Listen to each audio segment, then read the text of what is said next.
A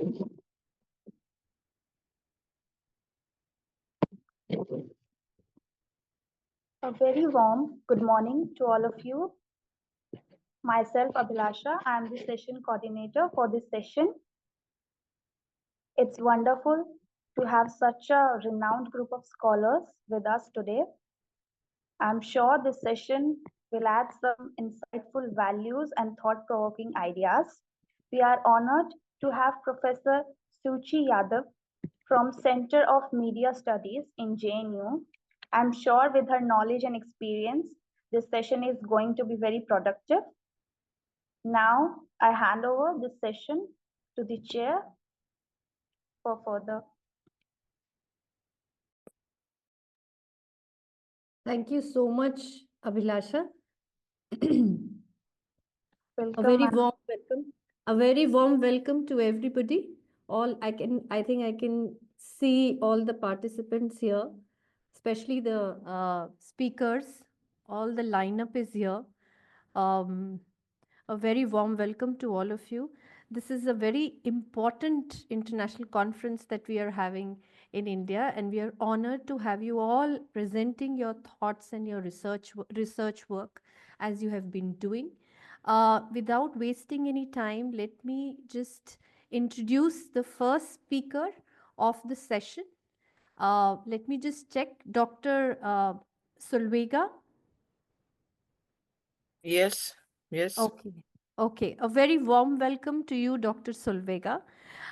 Introducing her, I would say that she is a leading researcher at the Institute of Philosophy and Sociology within the Faculty of at the University of Latvia. She is the editor-in-chief of the periodical Religiosiki, Philosophisiki, Raksti. If the pronunciation is not correct, you may please correct me later. Her research interests encompass the philosophy of religion and the history of religious philosophical ideas. Am I audible? Yes, ma'am. yes, you're audible. It was a little bit break. She's implementing. Okay, thank you. Okay. Okay, I shall repeat. Her research interests encompass the philosophy of religion and the history of religious philosophical ideas. She is implementing a theoretical aspects of researching the religious landscape of modern Latvia. This is a project which is part of the internal and external consolidation of the University of Latvia initiative. And the paper that she is going to present is shortly is a part of this research project. Dr. Solveiga also leads the genealogy of conspirituality in 20th century Latvia project of the Latvian Council of Science. I wish to underline here also that she is an expert for the European Commission. Dr. Solveiga, I invite you to kindly present your research work on the influence of Indian spiritual ideas and practices in Latvia. Oh, thank you very much. Hello, everybody from Riga. And first of all, I would like to thank the organizers for the possibility to take part in this very interesting conference. And I'll try to share my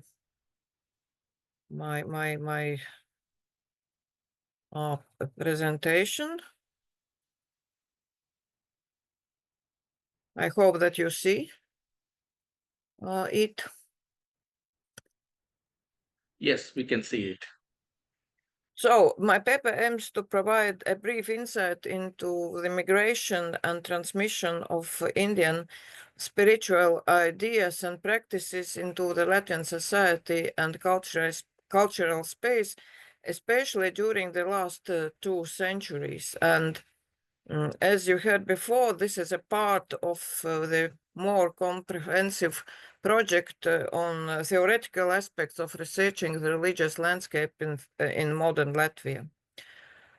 So I would like to start my presentation with a quote from the book by Italian researchers Scacchieri and Simili on the migration of ideas, where they wrote that ideas often travel alongside the people or the institutions, organizations, technologies they create, as well as they can also migrate thanks to other people independently.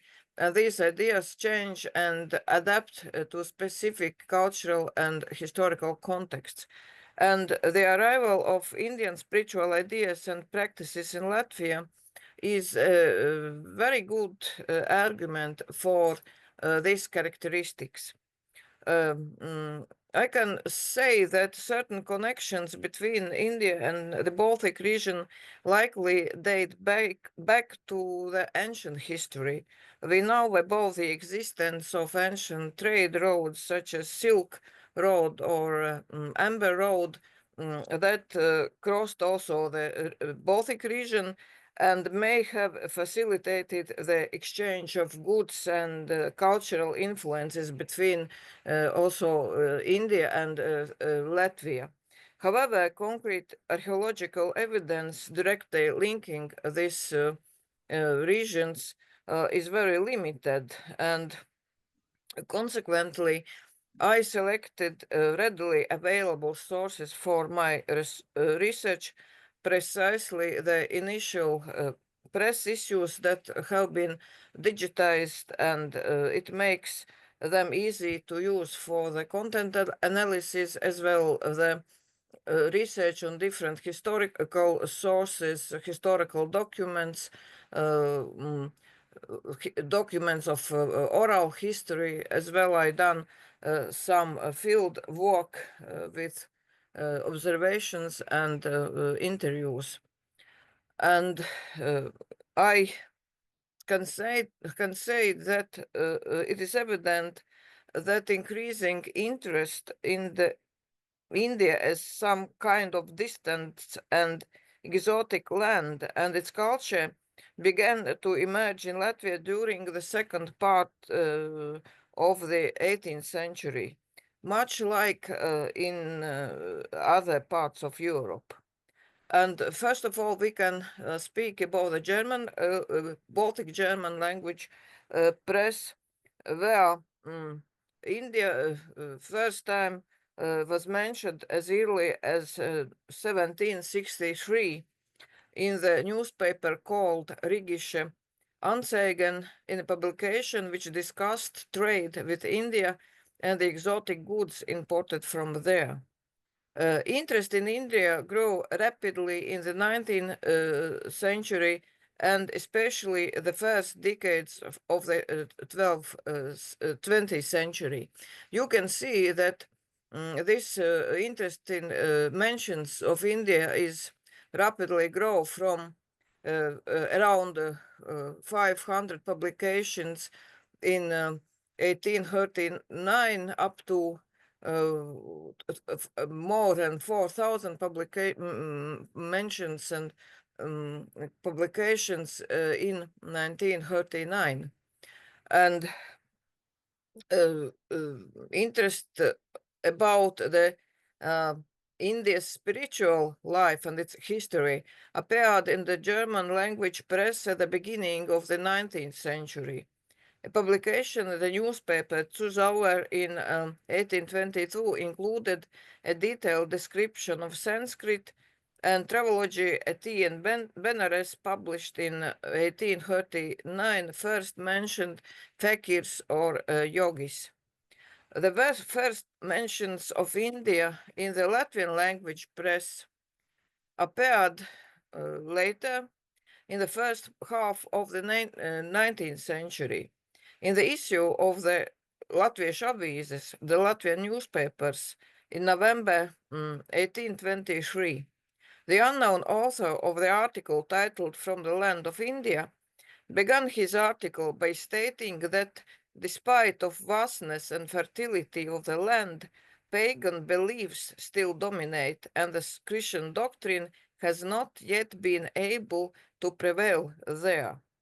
Nevertheless, the name of India was recognized in Latvian society much earlier. In 1774, Baltic German Lutheran pastor Gotthard Friedrich Stender, who was the first Latvian grammarian and the founder of Latvian secular literature, emphasized the exotic beauty of Indian nature through various examples in his famous work, A Book of High Wisdom on the World and Nature. Returning to Latvian press publications, it is clear that the number of publications related to India and its culture was gradually increasing, from the first mention up to around 16,000, more than 60,000 mentions in 1939. This interest is also reflected in the fact that Sanskrit had been taught at the University of Dorpat, currently Tartu University, since 1837, and from the midst of 19th century, educated Latvians began discussing the similarities between Sanskrit and Latvian.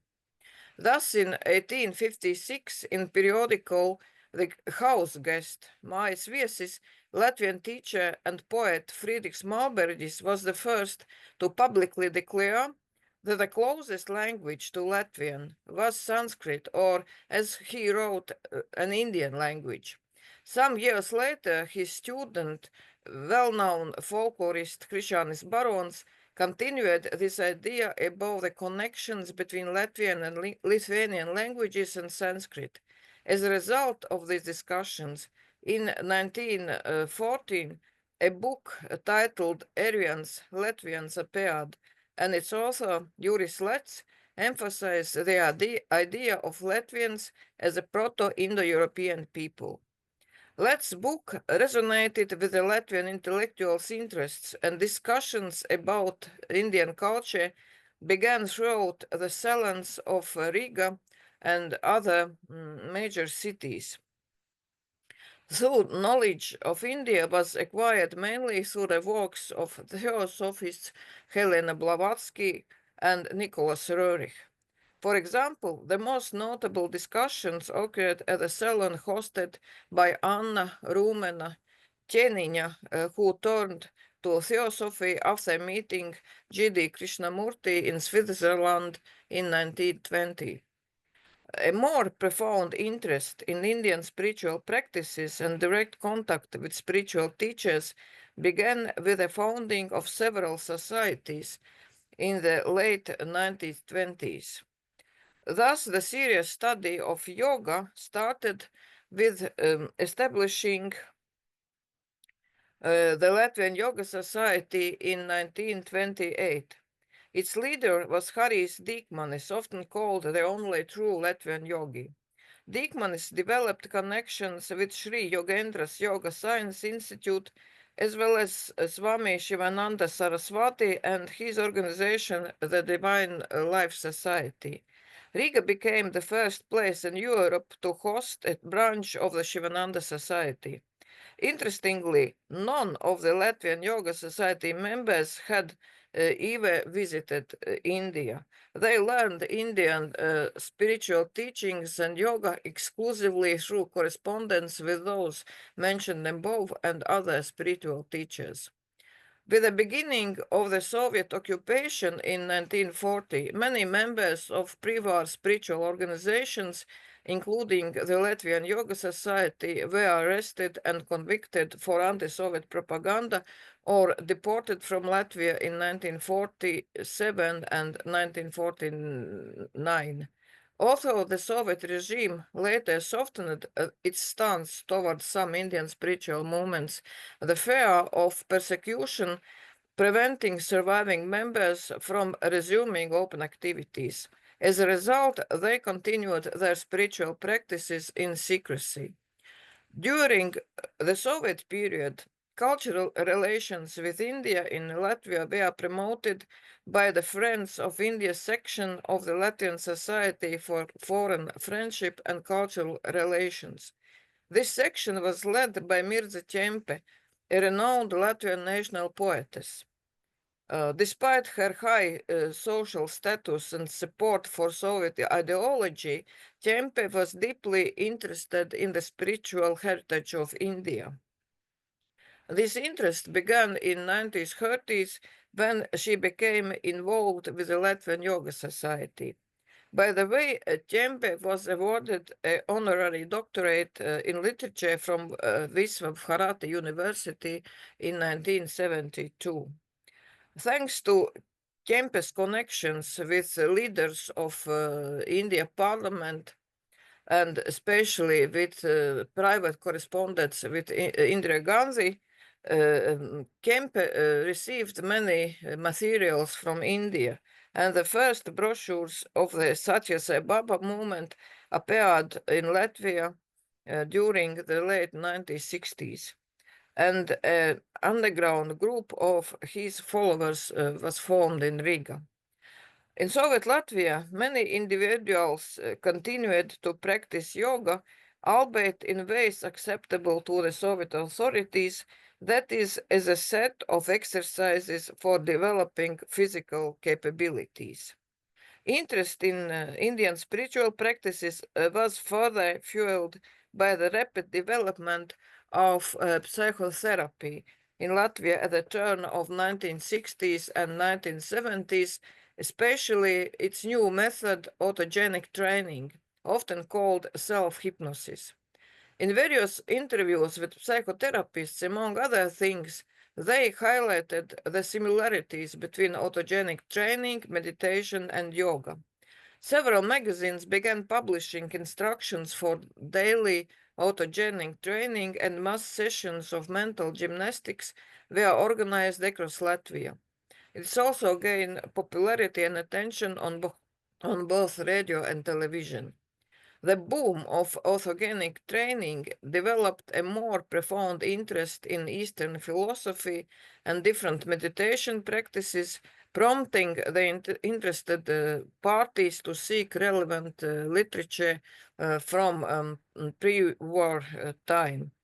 According to several documents at the State Archives of Latvia, the early groups that later became part of the International Krishna Conscious Society also were found at the end of the 1970s. These groups initially also focused on yoga and autogenic training, and the first congregation of the International Society of Krishna Consciousness in Riga was officially registered in 1989. It is one of the rare organizations associated with India that has remained active since Latvia regained its independence in 1991. Nowadays, it has 11 congregations throughout Latvia. ISKCON regularly organizes courses in Vedic knowledge which have attracted the attention of various celebrities. Their public stories about newfound experiences have sparked ongoing interest in ISKCON within Latvian society. This was evident during the opening ceremony for the new translation of the Bhagavad Gita into Latvia in October last year. The event drew ISKCON followers and many others interested in Indian culture. The ISKCON became involved in the Vaishnava big family project in 2015. This project unified several more or less active organizations such as Riga Bhakti Center of Rasa Mandala and Bhakti Vedanta Latvia Society, both registered in 2016, Bhakti Yoga Society, Keshava, registered in 2000, and some others. Most Vaishnava big family centers are in regions where ISKCON congregations exist, however, there is currently no data on the total number of participants in this community. The project's Facebook page indicates that this project has about 700 followers. In Latvian society today, spirituality is most often associated with yoga and meditation practices. It frequently goes hand in hand with the practice of Ayurveda and other healthy lifestyle habits. Like many other things, the specific way of practicing is determined by fashion trends. For example, Bikram yoga was in fashion several years ago, but now this trend is no longer relevant. Currently, various meditation practices are on the top for the so-called development of mindfulness. Yoga Day events, which have been taking place for over a decade, feature all these modern trends in interest of Indian spirituality. One of the organizers of this day is the International Center for Indian Studies of the Faculty of Humanities at the University of Latvia, and similar centers are located also at other Latvian universities. However, it cannot be said that all these activities have deepened public knowledge or interest in Indian spirituality or in the connection between Latvians and Indians' shared history, which was discussed in the 19th and 20th centuries. Except for a relatively small group of people who belong to ISKCON or other organizations, Latvian society still has many prejudices, and the influx of migrants, including from India, in recent years has only contributed to these prejudices and sometimes even outright dislike. At the same time, there are also opposite examples. Last fall, the Latvian National Museum of Art launched a new permanent exhibition titled Indian Art. This exhibition showcases the museum's collection of cultural artifacts from nearly every region of India. It also features video stories from Indians living in Latvia, enhancing visitors' experience. The exhibition aims to create a sense of belonging for the local Indian community while inviting all museum goers to explore the connections between these two cultures.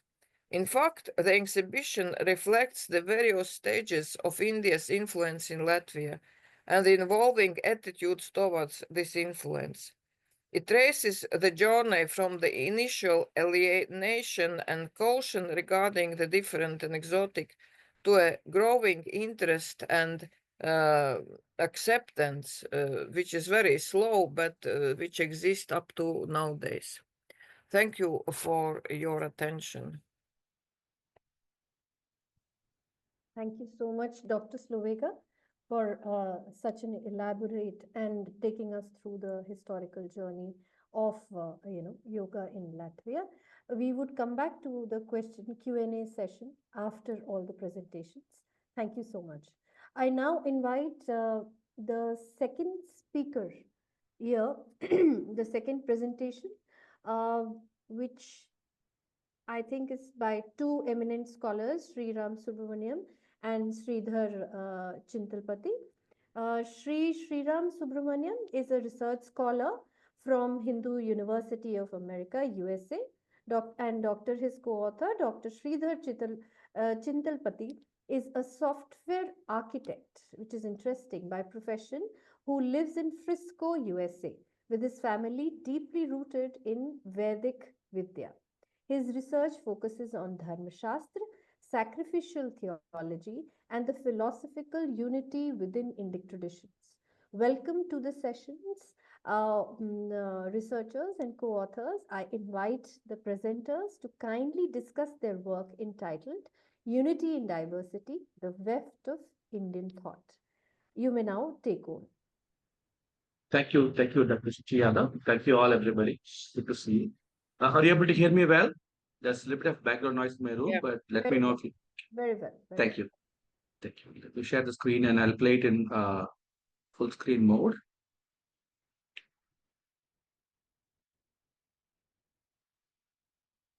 Right. Thank you for the organizers for inviting us to this talk. And in this talk, and before I start, Chintalapaty ji is like not feeling well. He's down with migraine, so it's all on me now. Hopefully, I'm able to convey whatever that he wanted us to convey through. Uh, so you might be before I start, we have all heard about unity in diversity, right? But we titled it in such a way that it's unity of diversity, where we want to bring in what is the commonality across the diverse philosophical, religio-philosophical schools of Indic thought process, right? And when we started looking at it, we wanted to see like, is there a commonality? We all know like darshanas kind of try to understand what is reality.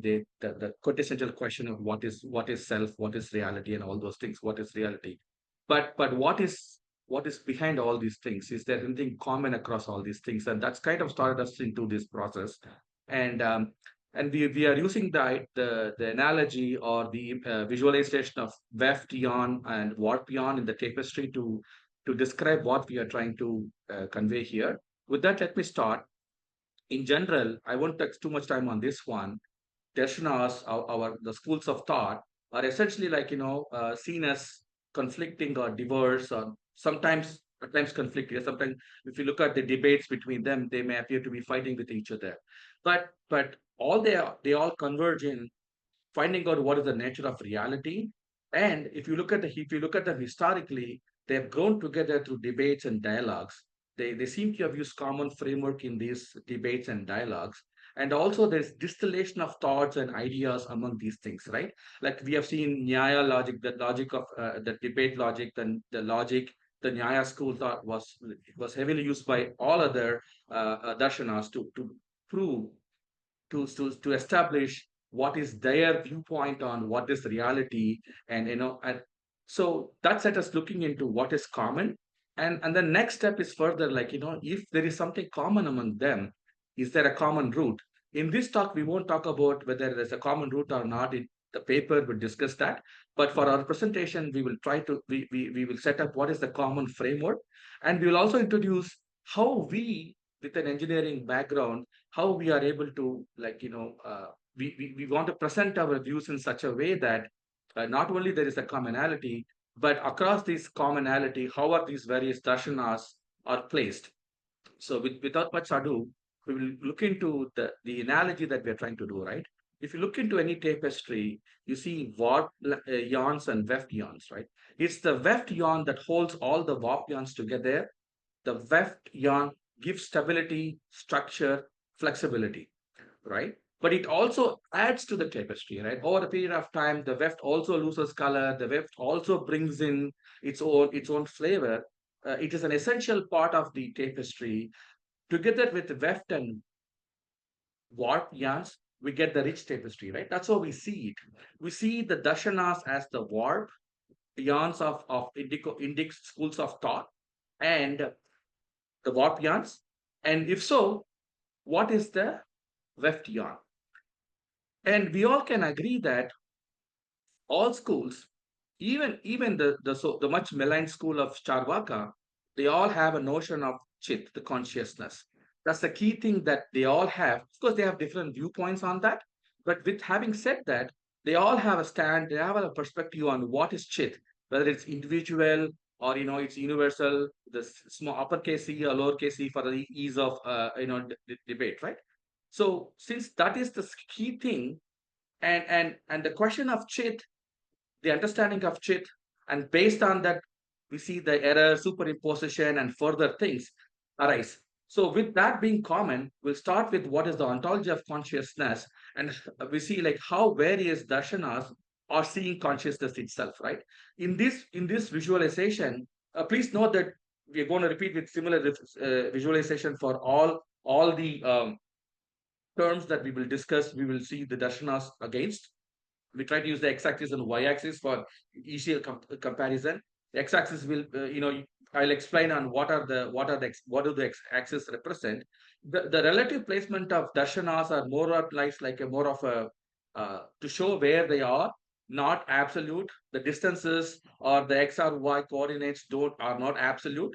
But if you see something in, let's say that Charvaka is placed on consciousness dependent and it's single consciousness quadrant. What it really means is that consciousness is whether it is dependent on something else, what is Charvaka's viewpoint on that, or consciousness is independent of any other entity, right?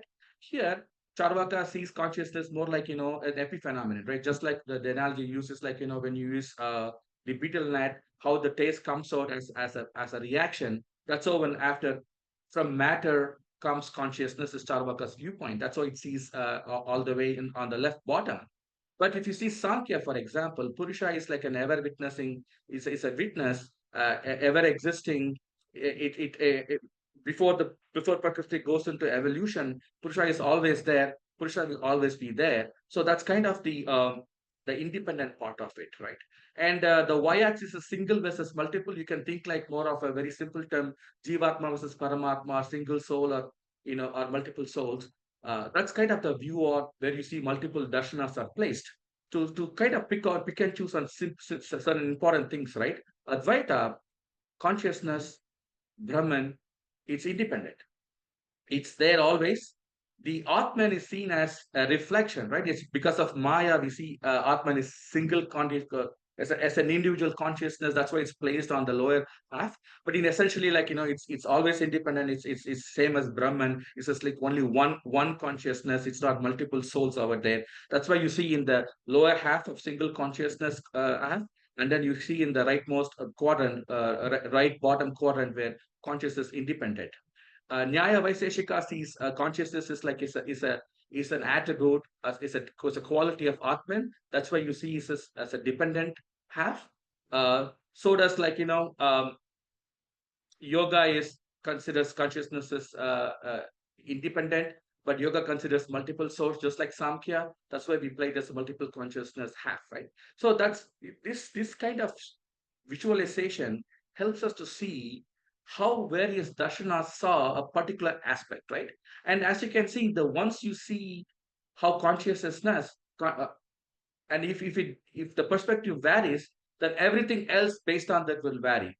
So, for example, if Chit is independent, single, then what is the next step? What is the error? What is the adhyasa comes out of it? And how do you see the error? And once you see what the error is, then you'll go into how do you resolve the error.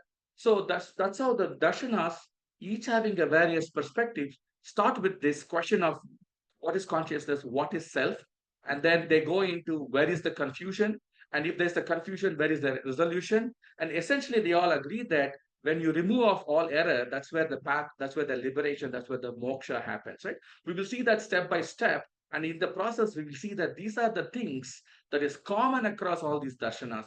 Even though they may have a different viewpoint, they all agree on consciousness, for example.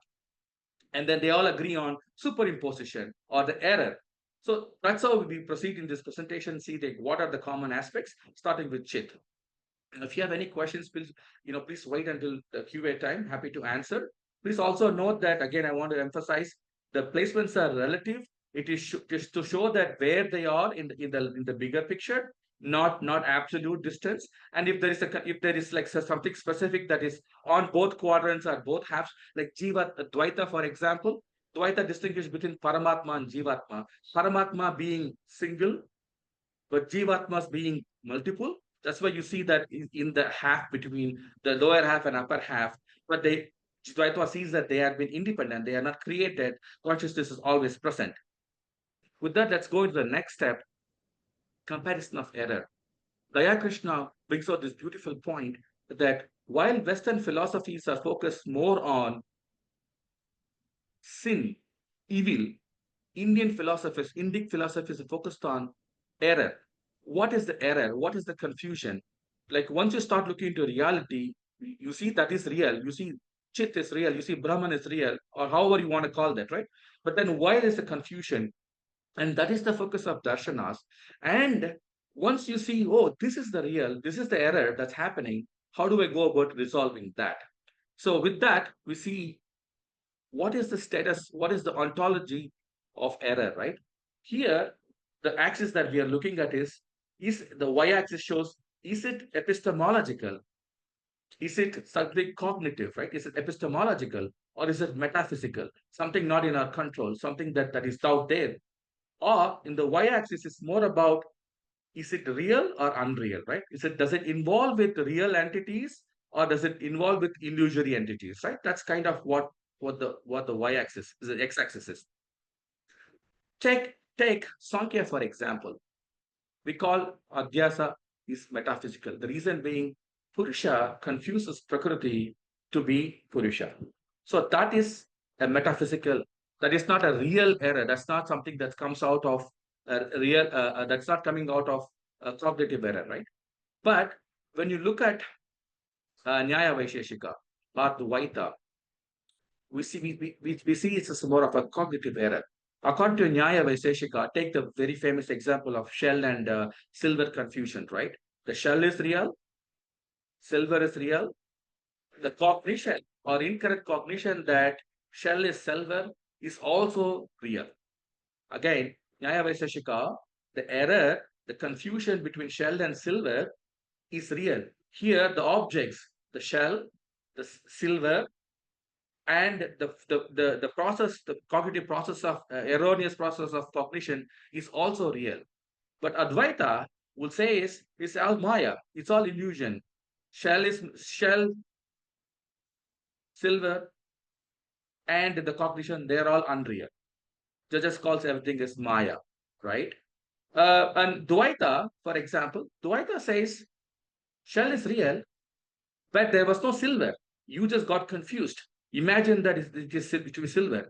So the silver is unreal, but the shell was real, the cognition was real, right? So that's, you can see how various darshanas see the process of error, the process of superimposition, and then they try to see whether it's a logical error or is an epistemological error, as a metaphysical error. It is involving illusory entities like Maya and Shunyata, or it involves with the real entities. That's how they went on in seeing and defining how the error is.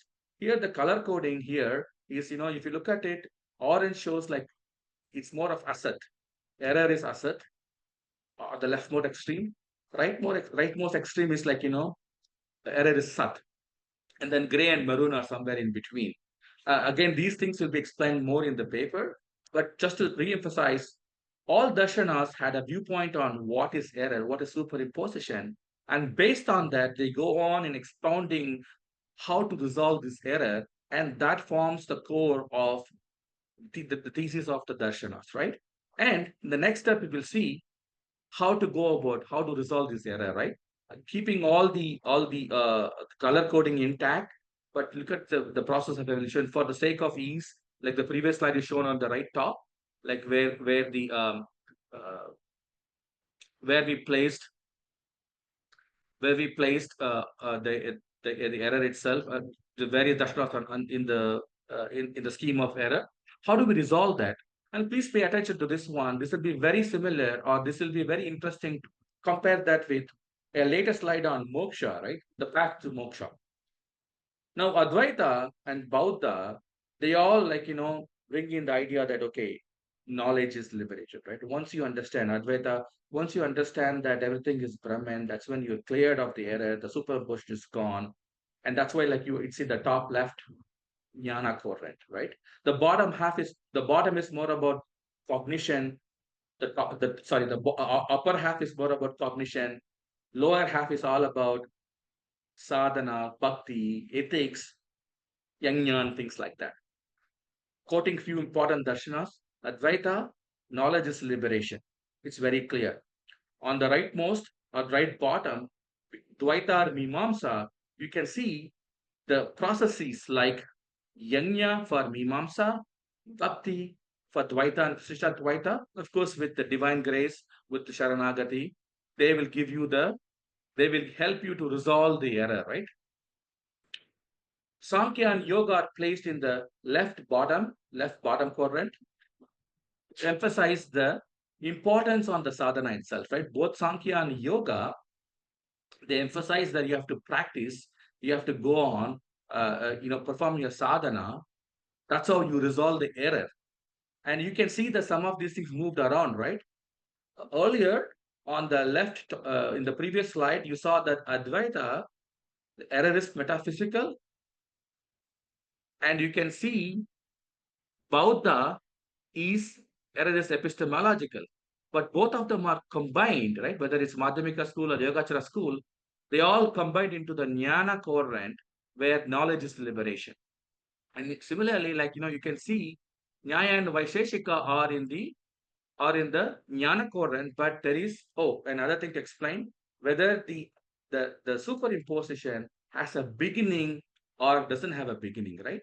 Bhakti schools, Vishishadvaita, Dvaita, they all agree that the superimposition has a beginning, a divergence of the souls from the God, right? That is the beginning of this error. However, but Advaita and Bauddha, this error has no beginning. Same thing with Sankhya and Yoga. The superimposition has always been present, right? That's the left half and right half, whether the error has a beginning or not. The bottom half and the top half and bottom half are about what is the path, right? Knowledge helps you to overcome, to resolve the error in the top half, whereas the processes, yajna, sadhana, bhakti, or ethical practice, or bhakti, those are the practices to overcome, to resolve error, is the lower half. And the interesting placements are moving around the school show how they saw error, but sometimes they may see the error in the similar way, but the resolution method differs, right? So that's something to pay attention to. The key example being Vishishtadvaita. Vishishtadvaita, Sankhya, Yoga, they all saw error to be metaphysical and they don't involve any illusory entities, right? No Maya involved there. The error is real. But here you can see that Vishishtadvaita has moved to the lower right bottom, right quarter, where error has an origin. There is a reason, there is a point in time where error started. But Samkhya and Yoga, error has no beginning. With that, let's go into other aspects. So we saw chit, we saw superimposition. Now we look into karma and samsara and moksha. There's a lot more details added to the mechanics of karma here. For the sake of time, we will look into only one aspect of karma here, uh, how karma is governed, and then we'll go into the next one, right? Just for the sake of clarity, we looked into multiple darshanas here and then explained what is the operation of karma, how is karma governed, and how is karma the operating mechanism. But for simplicity, for the sake of time here, we'll focus into how these darshanas see karma being governed, right? The key question here is that is karma mechanistic, is more of a cause and effect that happens by itself, or is there a divine intervention? Whether it is karma phala data that Dvaita or Visishta Dvaita say, or whether it is like, when karma is, karma is more into Maya, but then when you realize that it's all Brahman, then there is no karma, as Advaita says.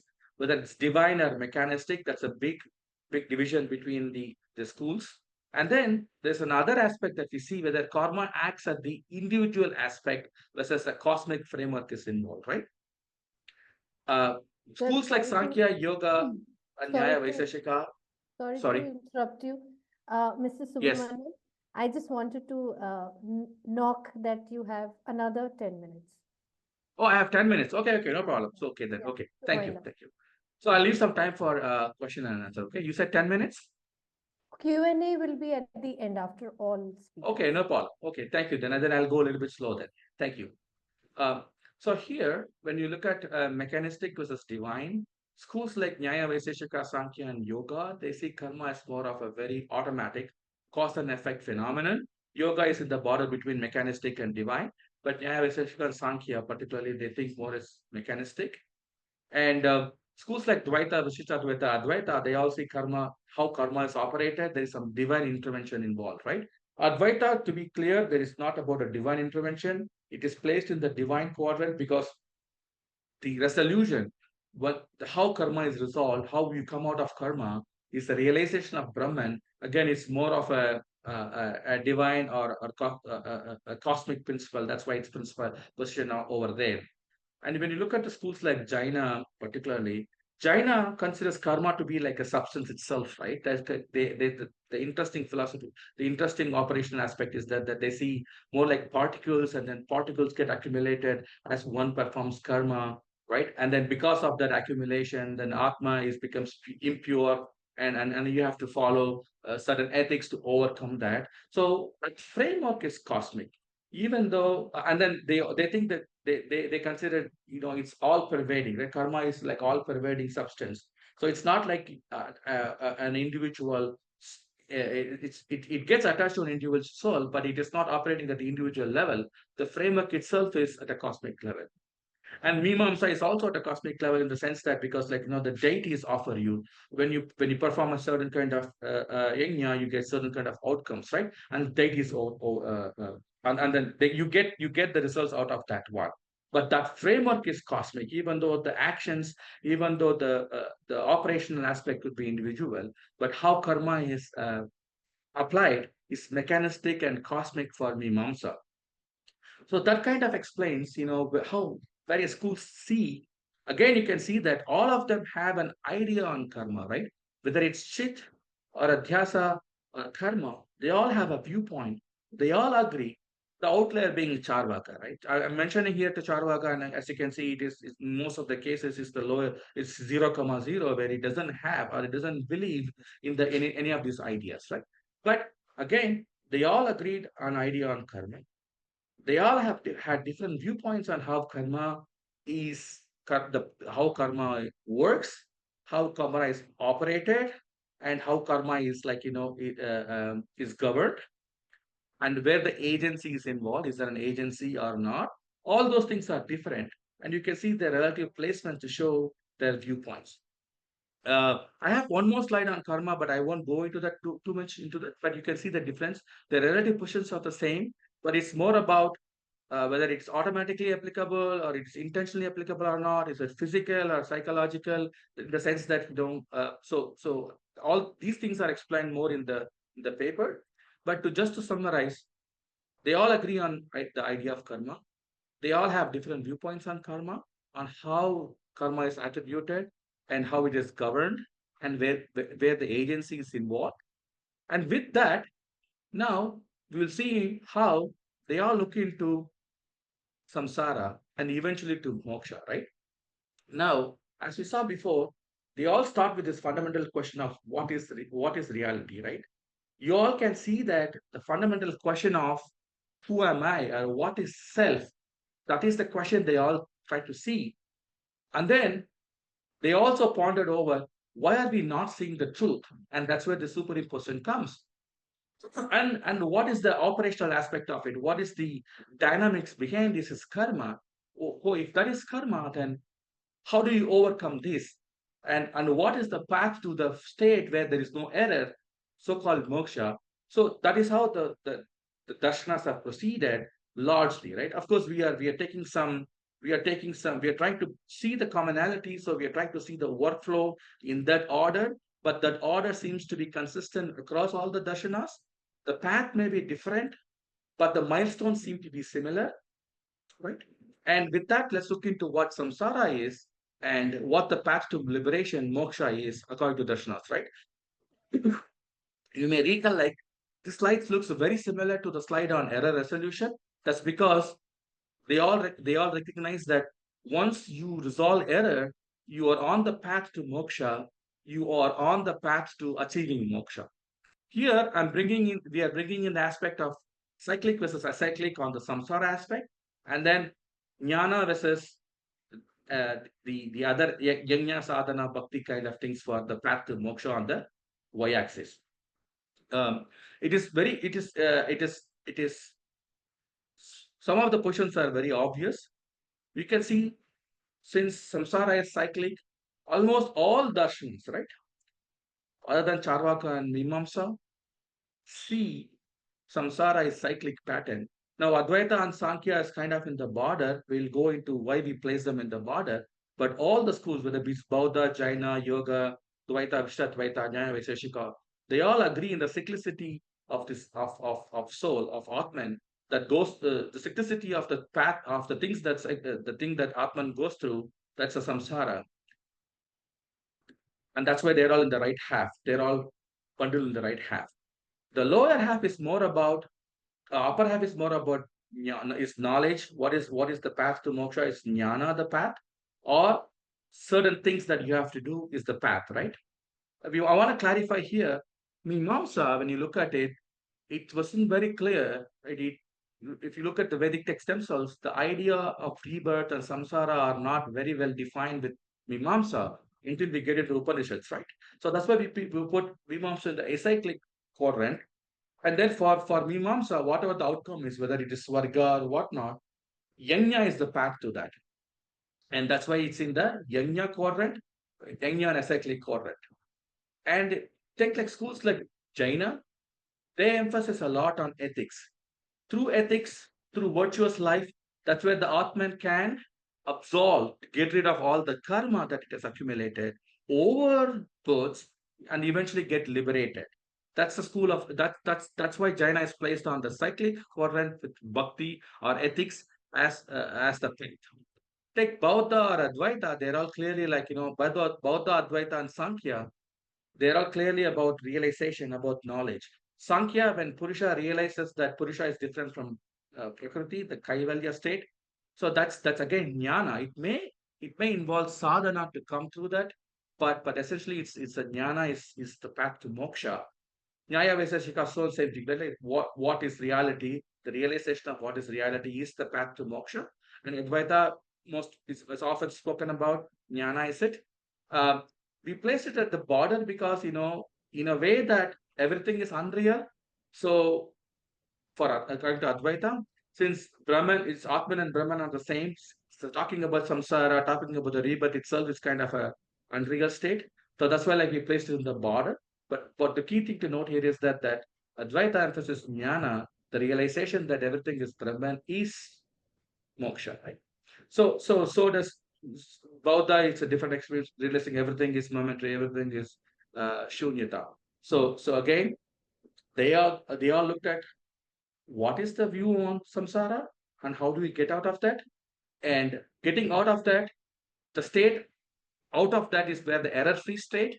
The error-free state is like realizing what is reality, and they all agreed that realizing the self or realizing the reality is the state of errorless state. But how it is could be different, right? For example, Dvaita and Vishishtadvaita, Paramatma, Jivatma can never become Paramatma, but they can be the abode of Vishnu, and that is the ideal state. That is the error-free state.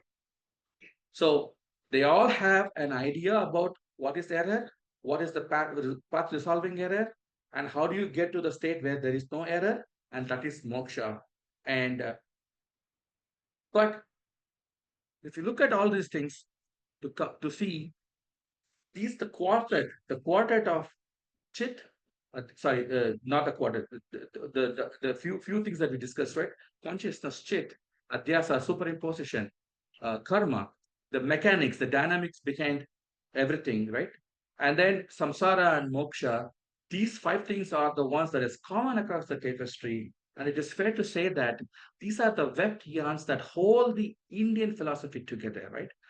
To reemphasize, the Weft is the one that provides the support, but Weft itself becomes a part of the tapestry. Weft itself could change in the sense that the philosophies are evolving. They're open to the idea of changing their views. Like, if you look at how Advaita's viewpoints have changed over time, but essentially they all agree on these 5 things. And that is the commonality that we find.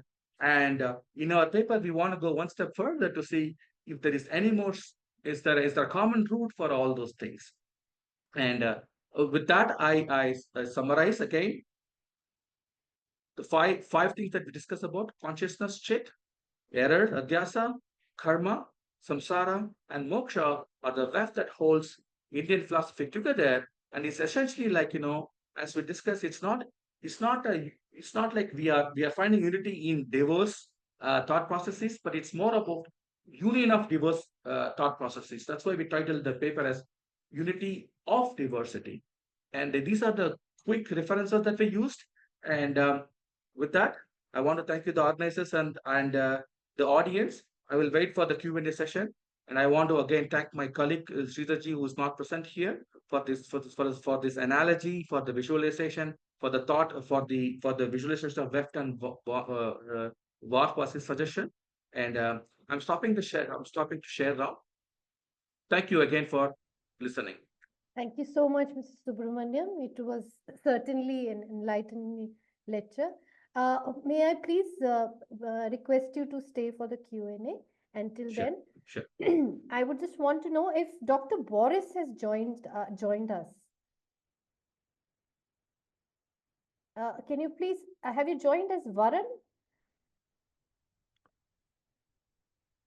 Yes, Can you hear me now? Can you hear and see me Yes. now? Yes, Dr. Boris, we can hear you.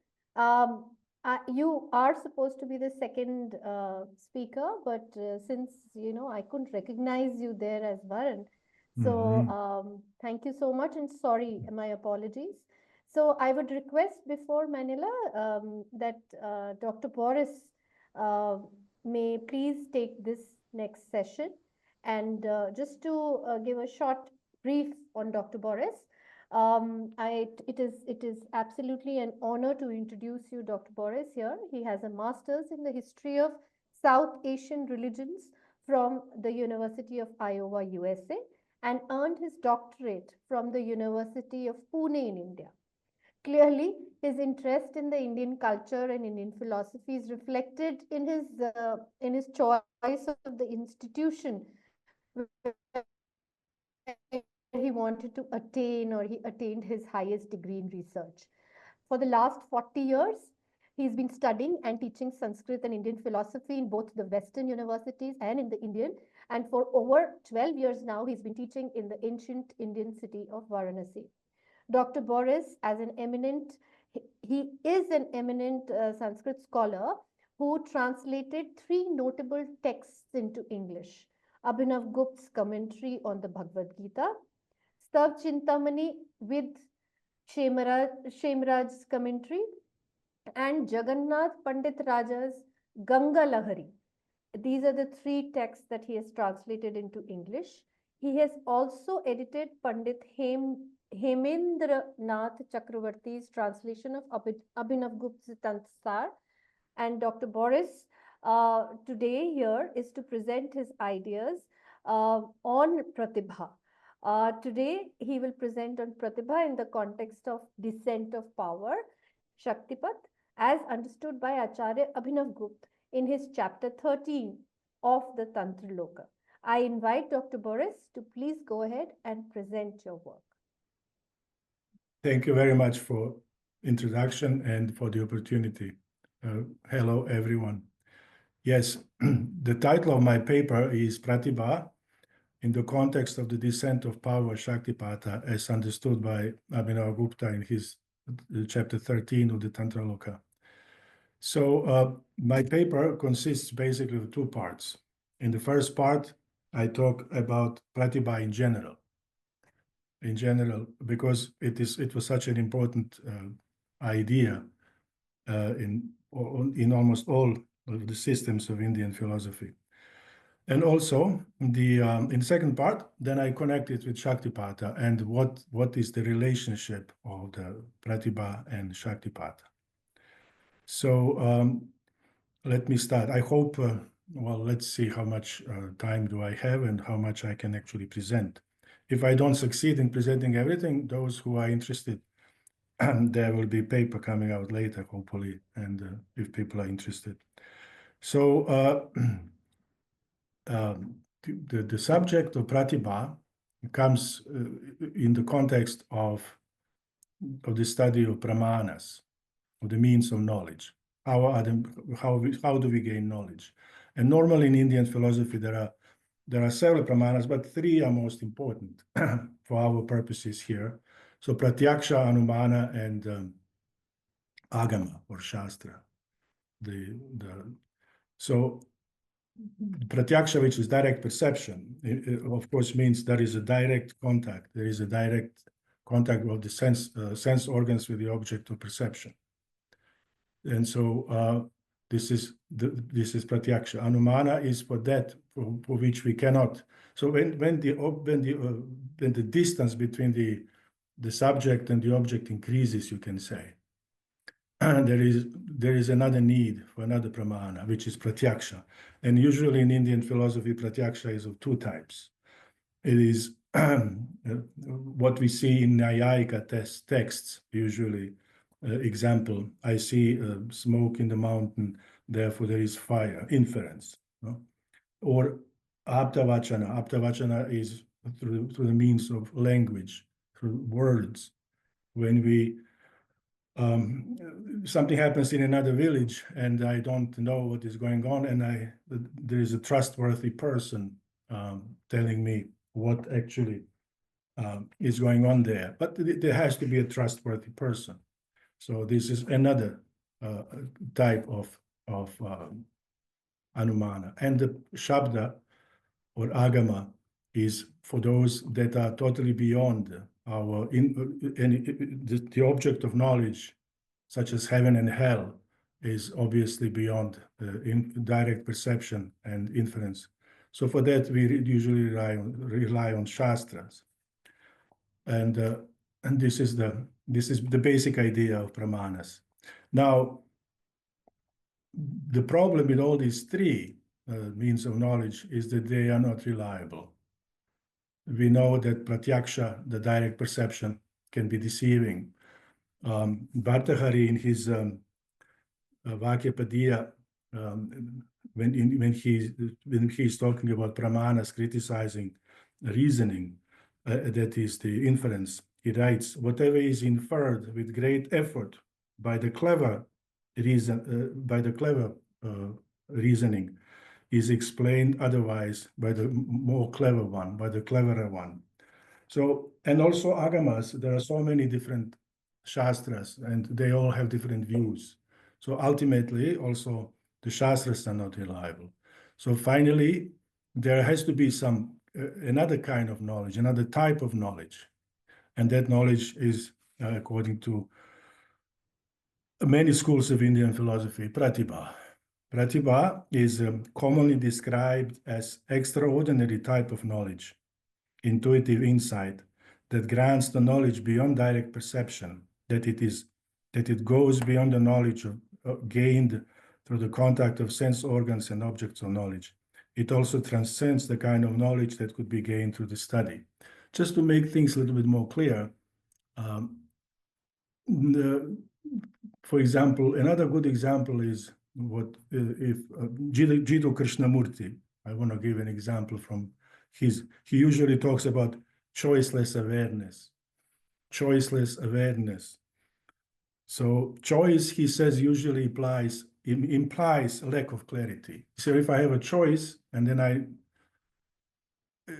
can choose, but if I have a knowledge, if I have a direct knowledge and understanding what is actually good to do at this time, so choice actually only means lack of clarity. So the type of pratibha as an aspect of the nature of consciousness is important, as I said, to a number of schools of Indian philosophy. So in all of these schools, the similarity is that pratibha is a kind of an extraordinary type of knowledge, the direct insight, intuitive insight. And the distinction among the schools arises because they deal with the different subjects. So Kavya, Alamkara Shastra. In Alamkara Shastra, pratibha stands for the creative genius of a poet. It is the capacity of a poet to express through words that which cannot be expressed but only suggested, as it is non-verbal in nature. What is supposed to be is expressed is aesthetic sentiment. Aesthetic sentiment is non-verbal, not in the sense that it is not speech, but in the sense that it is non-conceptual. So different schools have different ideas. So one of the first attempts to explain the word pratibha and the knowledge that develops from it is Patanjali in his Yoga Sutras. Pratibha, knowledge, arises in one engaged in the practice of the uninterrupted concentration on the self, by which one develops one-pointed awareness.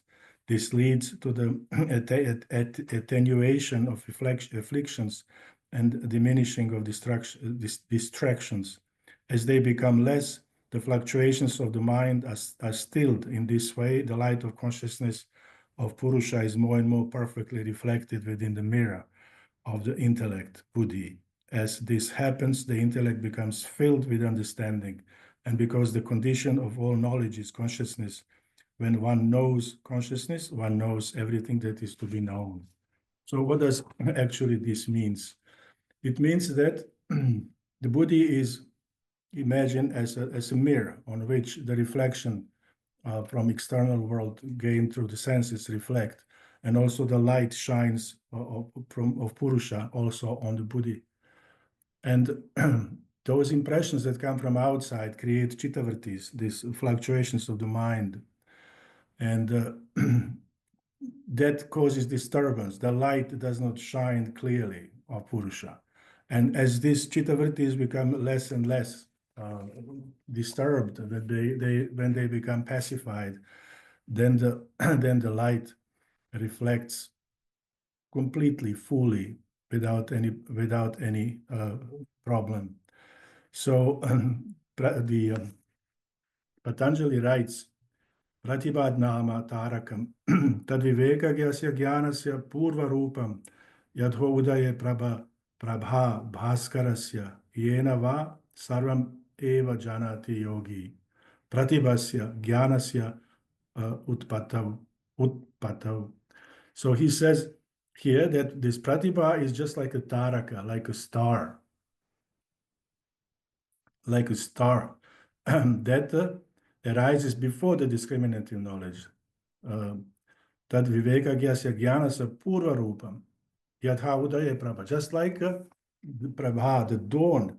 So if you are sitting on the river somewhere and you see the sun, just before the sun arises, there is that red light, which is dawn. And that taraka, that red light, heralds the arrival of the sun. So here, Pratibhā stands for taraka, and the sun stands for the Viveka Khyati.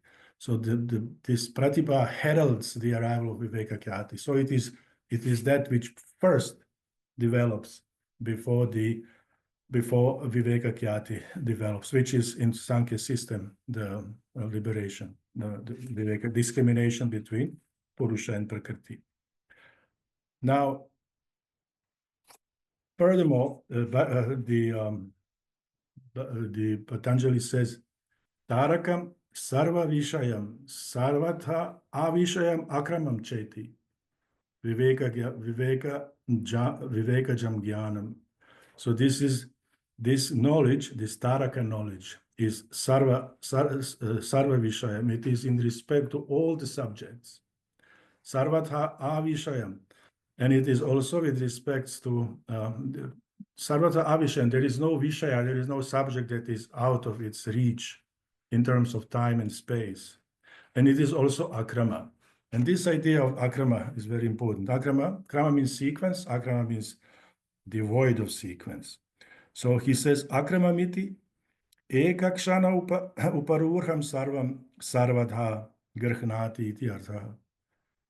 Means that akrama, this pratibha is that knowledge that happens, that is devoid of sequence. And all aspects of a given cognition are grasped at one moment, at one instant.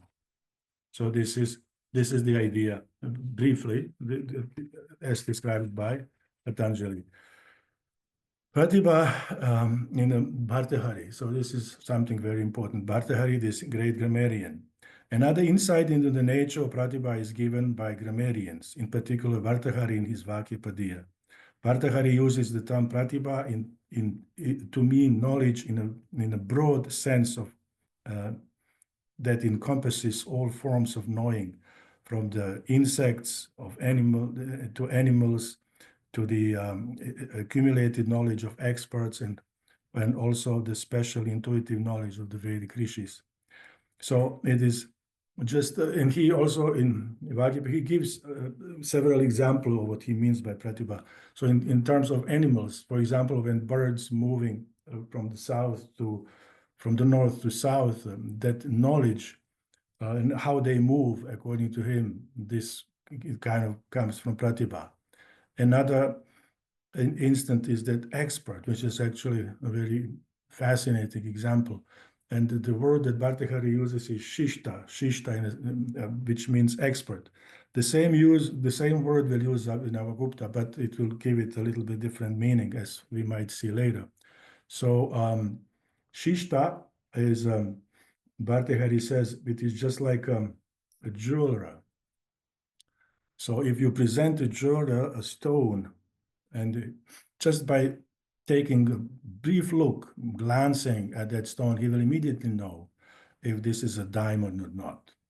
So this is the kind of knowledge that arises from Pratibhā. Just a brief glance, and he will understand what actually, and also this Pratibhā is that knowledge that rishis possess. So without going too much into details.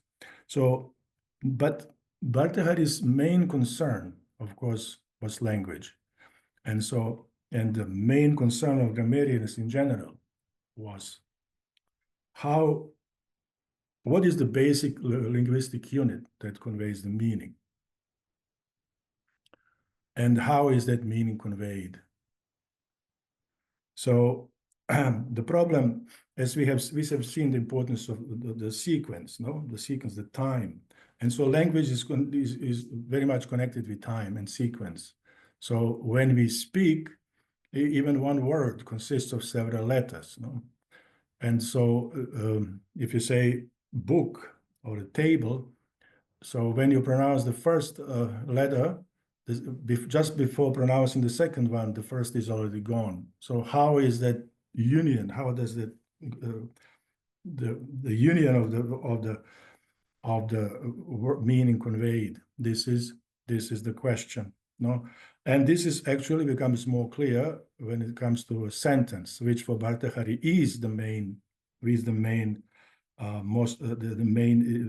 linguistic unit that conveys the meaning. So Bhartahari, so the sentence consists of many words. Okay, so as we all know, they are verbs and nouns and pronouns, etc. However, each individual word conveys its own meaning.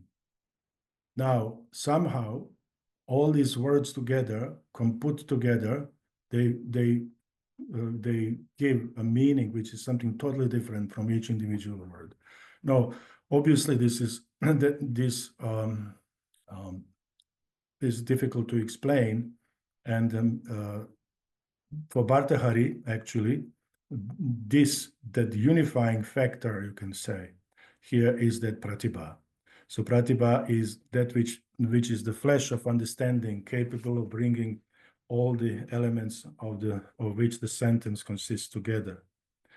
So in chapter 2 of the Vakyapadiyya, Bhartahari gives an example of Pratibhā that consists of many parts. So if you take a picture, of course, picture of a village, there are many houses, river, people, cows, all these things are there, and different colors. So they all have individual aspect, but together they are somehow formed into a painting.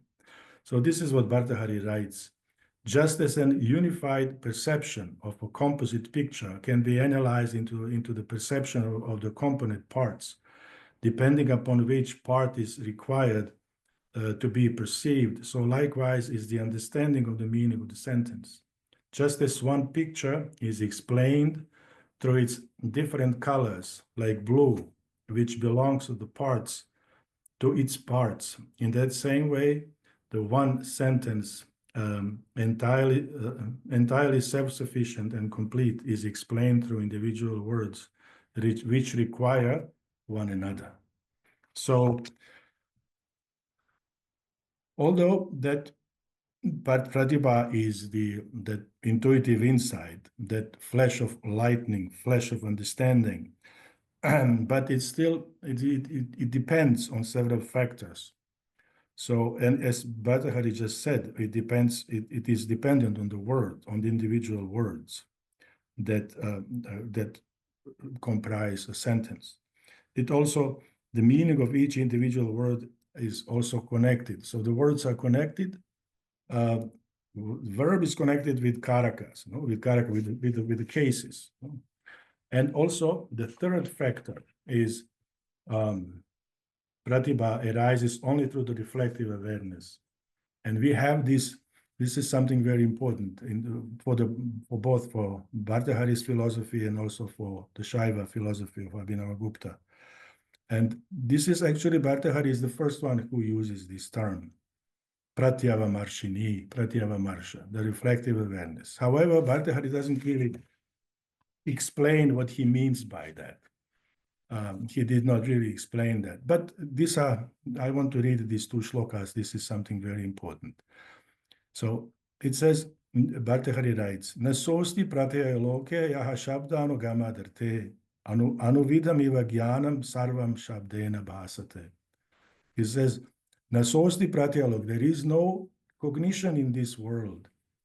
Yaha shabdad anugamadarte, which is devoid, which is literally anugama, which is not associated with word, which is not followed by the word. Anuvidam iva jnanam sarvam jnanam, all the knowledge is anuvidam iva shabdena, is permeated by the word. So in every cognition, he says, there is a word. Vagrupata chet utkramet eva avabodasya shashvati na prakashaha prakashate sahi pratyavamarshini. He says,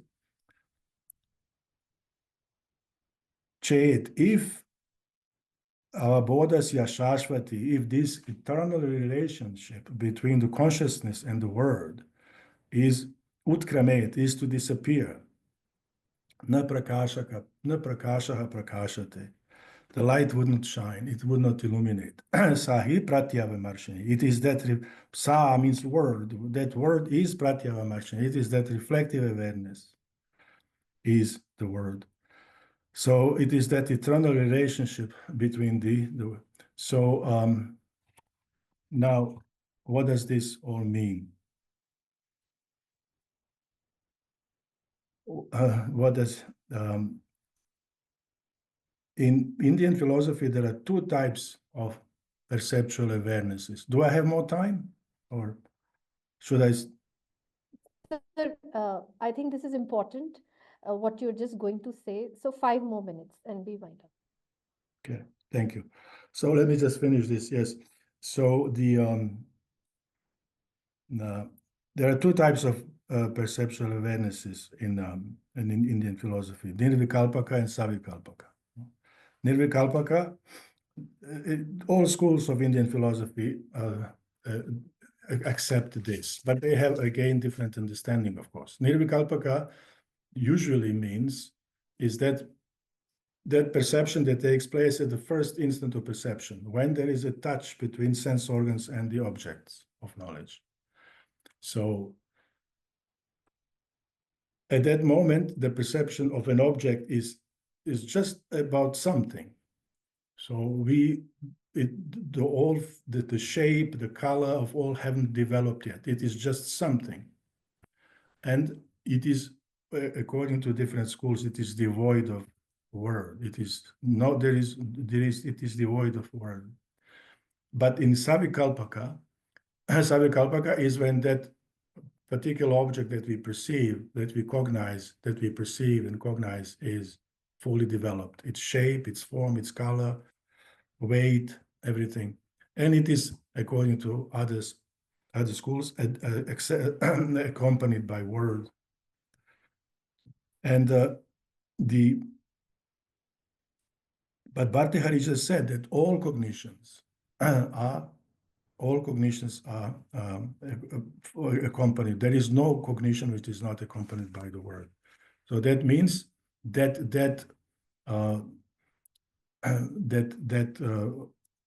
the word is also present on that nirvikalpa stage. And if the word is present on that nirvikalpa stage, then also the reflective awareness has to be there.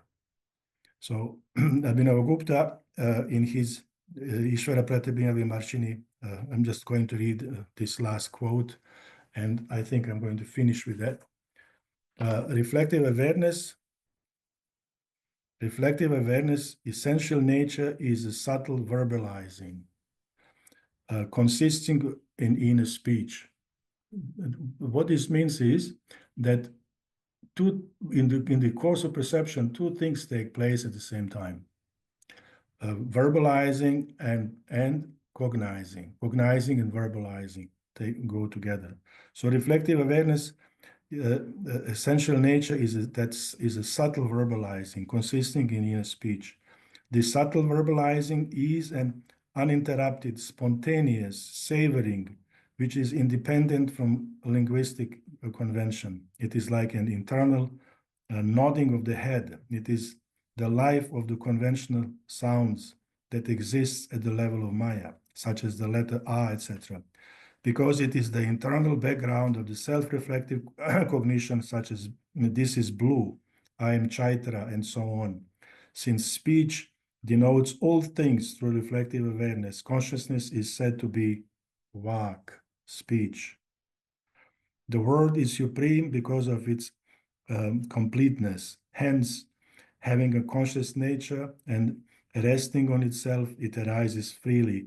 It never declines. It exists permanently as I. This primary freedom of the Supreme Self is defined as its sovereignty, supremacy, and independence from others.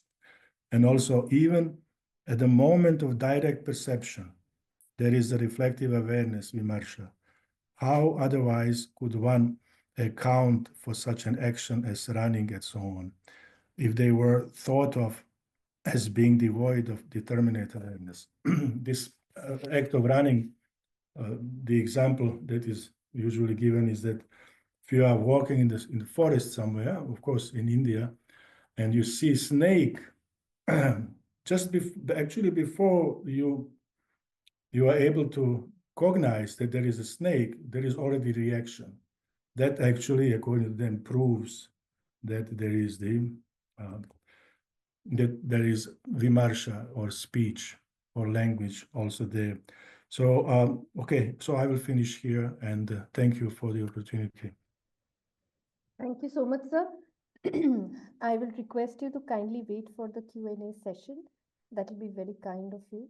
And now I request our next speaker, Manuela Heider de Jahnsen. Manuela Heider is an MSc Ayurveda. She's born in Germany, 1961. Her deep connection to India started in the year 1969 with her first dives into Indian meditation and pranayam, and it never stopped, so to speak. Curiosity and deep friendships with the country and the Indians have always been the base of her life's choices and interests. He has a clinic and practice in Berlin, Germany, and works for the Rosenberg Ayurveda Academy in Boston and for Yoga Circle Berlin as a teacher for Ayurveda Yoga Therapy. Manuela is leading Panchkarmas worldwide, and she's the author of 2 best-selling books, The Great Handbook on Chinese Nutrition and The Breath That Moves Inside You, dealing with trauma through Ayurveda Yoga Way. And she is currently working on 2 important manuals related to female and male health and the treatment with Ayurveda. I now invite Manuela Heider to kindly present her paper on what brought Buddha to the spa appreciation and cultural appropriation of Ayurveda and Yoga, a close look into post-colonial utilization and preservation. It's an interesting paper that we are looking forward to. Welcome, Manuela. There's my audio. Okay, I somehow have an issue now with my presentation. It says you can see my presentation, but I can't see it anymore. Well, we can see the presentation, though half screen. Okay. If you can share the screen again, maybe once again, if you can Hello? Yes, But we if can, you can hear, yeah. that's fine. We can see the I presentation. don't know how much time I have left because there's You have 20 minutes.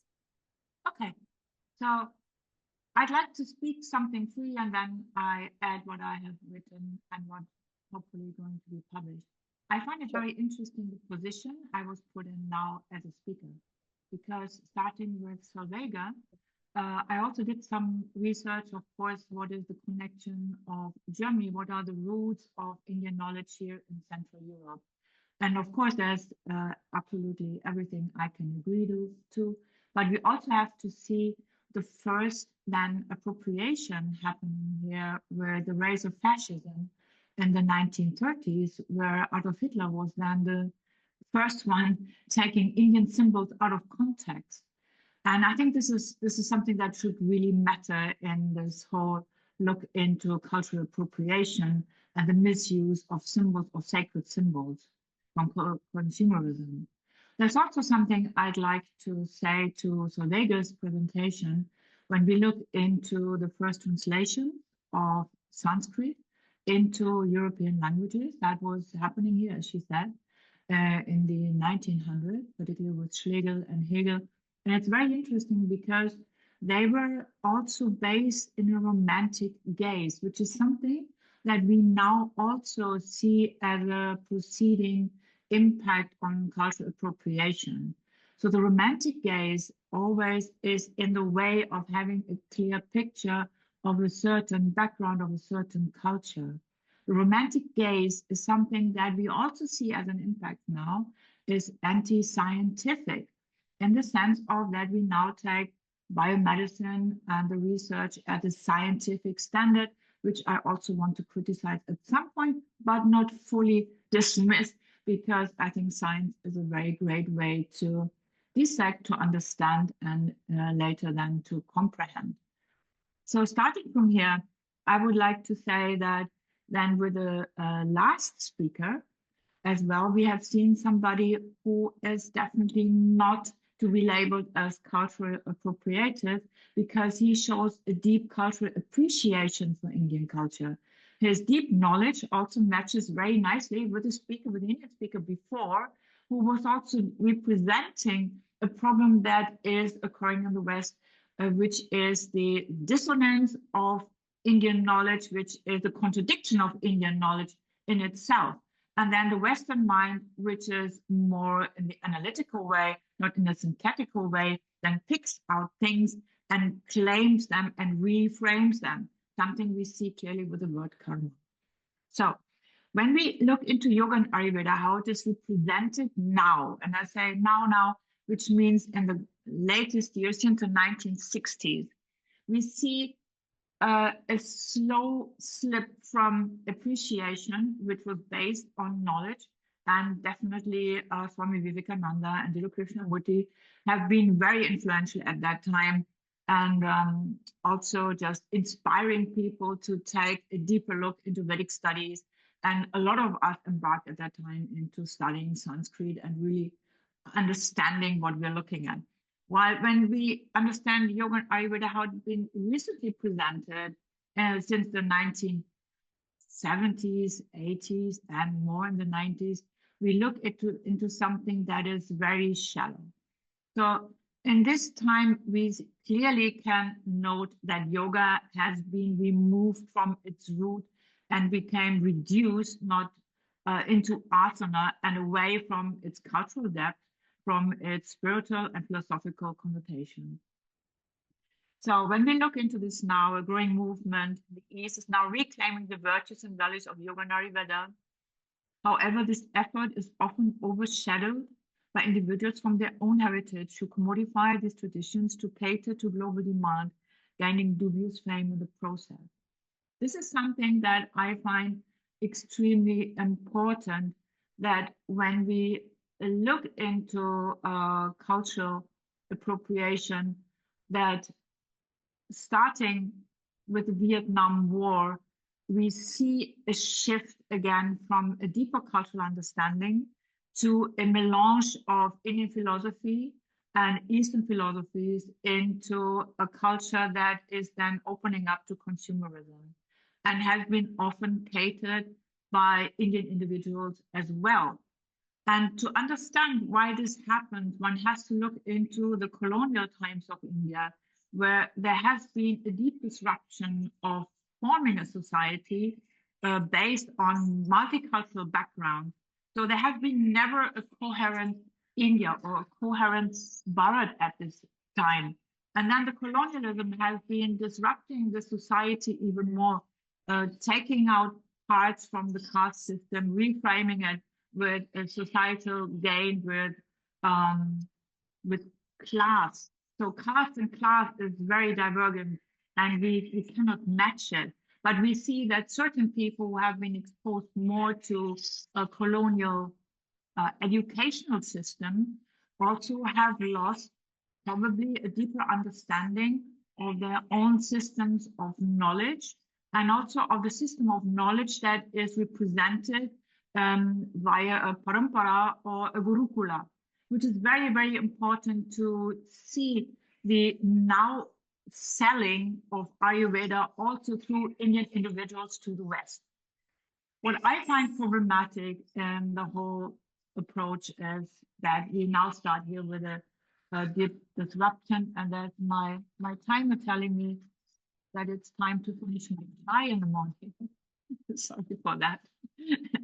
So we look at why there was an interest into Indian culture.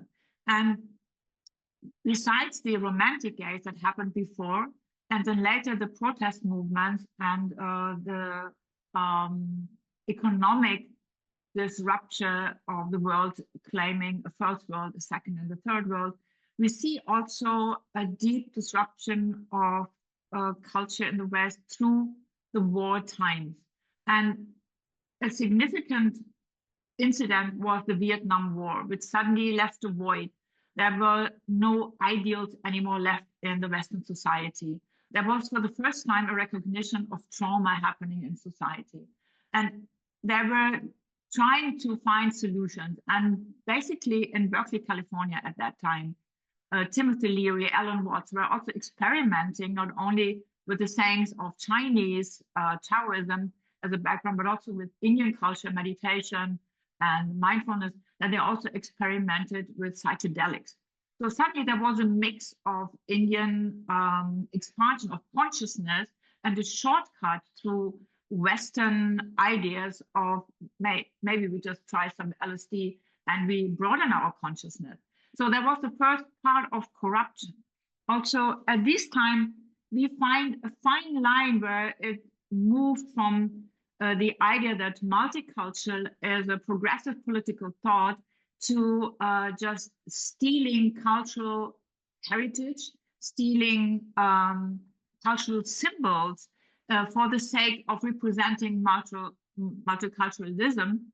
But a bindi is representing a sacred symbol and almost representing a sacred symbol, and has not been there as a symbol of resistance against the war. Because also when we look at the speeches of Gandhi on speaking on ahimsa, the question here when it comes to the Yoga Sutras is, if we're speaking of ahimsa in a spiritual way, or we're speaking of ahimsa as a quest for global peace, might be also a bit tricky here.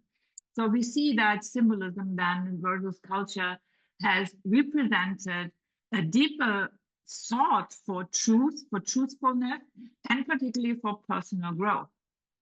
So we're seeing here the Peace Festival, and we're seeing the first emerge then of something that is considered as a hippie culture, which was breaking free in many ways, but always closely connected to something, I would say, a fake image of India, which was again then framed with a romantic gaze of India, at the same time then coming from critics on capitalist society, also framed with looking at the poverty of India.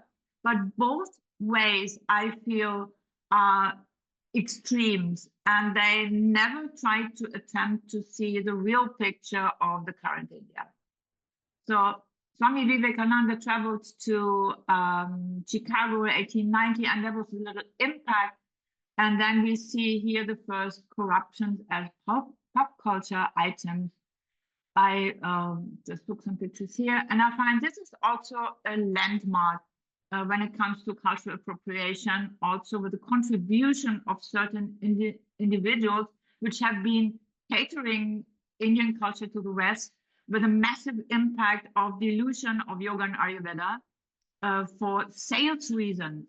And so later the Beatles regretfully distanced themselves from Maharishi Mahesh Yogi, and I've been to Rishikesh. I saw the impact of cultural destruction into the forest, but because of the backing up through these ideals that also Solveiga was mentioning, there was very little punishment for this behavior. Here we see something very interesting. We see Narendra Modi at the Maharishi Mahesh Yogi ashram in India together with the Beatles.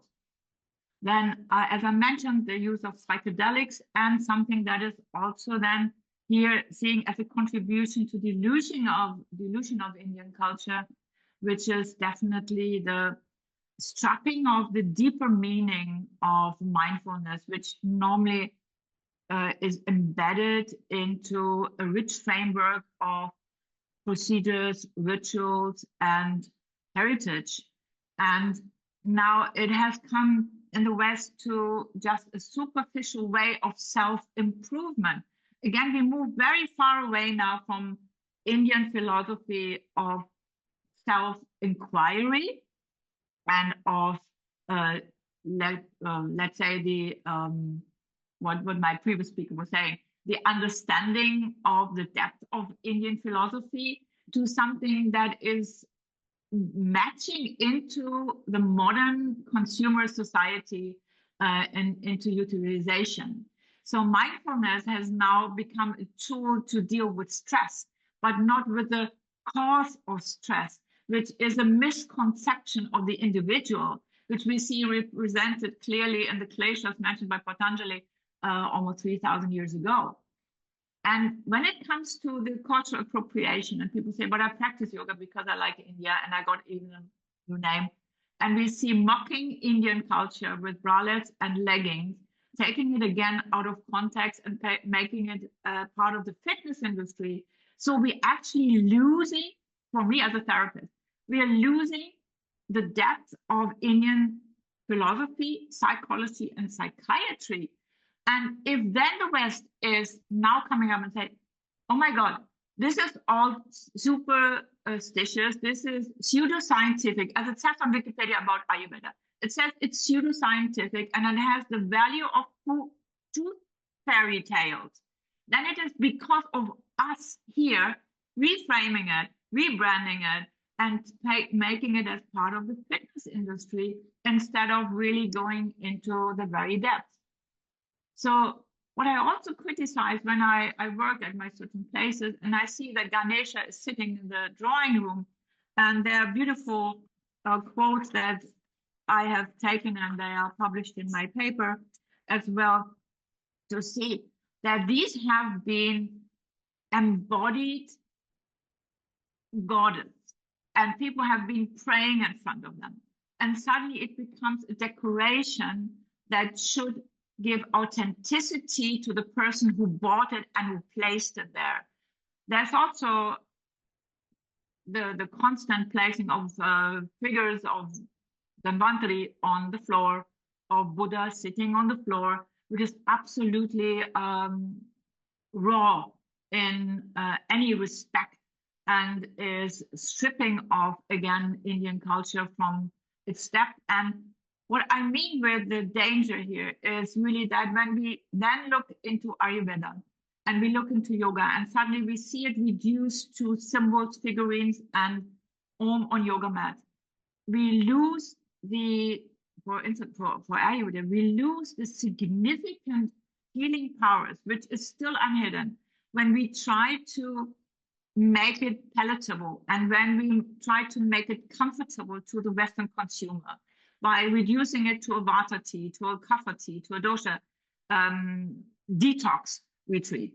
We are stripping it off from the individual context, which is so sacred when we actually deal with patients.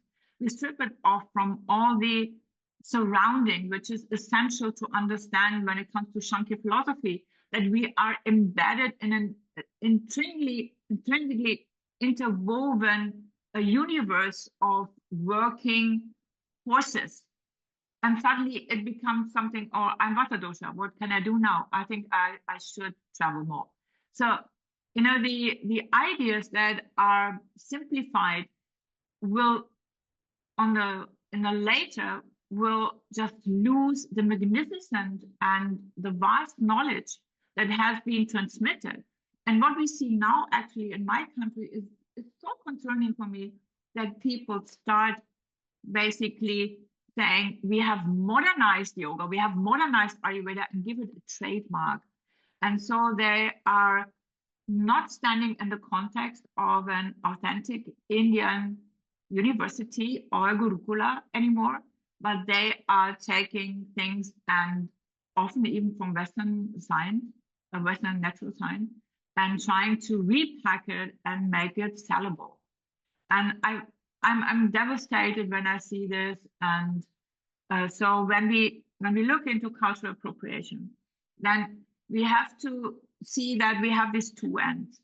So one end is clearly the saying, no, we are not allowed, what happened in Canada, we're not allowed to teach a yoga class because that's cultural appropriation. And there was a big outcry also on that end, because the class that was forbidden as cultural appropriation because it was yoga taught by a white person was actually a class for disabled Indigenous people in Canada. So saying why you exclude them now from yoga was ridiculous in my eyes. But on the other hand, saying, you know, whatever heals, whatever makes the person feel better is allowed to use. I think this is also something that is very criminal, because we also, when we look at these two ends of cultural appropriation, the one that says everything is forbidden, like me wearing that scarf, like me wearing that bangle, because I'm culturally appropriating and not appreciating. And on the other hand, saying everything is allowed, then we are missing the point that a discussion can be only by these two ends coming together, which would actually represent a classical Indian idea of that there's no contradiction, but you have to look at the contradiction first to see the unity then. And I think that was my sign to be quiet. No, I would say if you can wind up in 2 minutes. Yes, no. So I saw your sign, and that's why I finished. I could just for the 2 minutes, I would like to say some quotes. One is from Nehru, when he says, India was no longer seen as it was, but as the West imagined it to be, a romanticized Orient, divorced from its realities. Then Gita Mehta said, what the West consumed was not spirituality, but an aesthetic caricature of it, something colorful, quaint, cleansed of all discomfort. So Arundhati Roy writes, there's a specific hunger for India to appear as a backdrop of spirituality, poverty, and exoticism. This is not a quest for truth. It is a marketplace demand for cultural caricature. The celebration of diversity and multiculturalism conveyed is political progress, said Rina.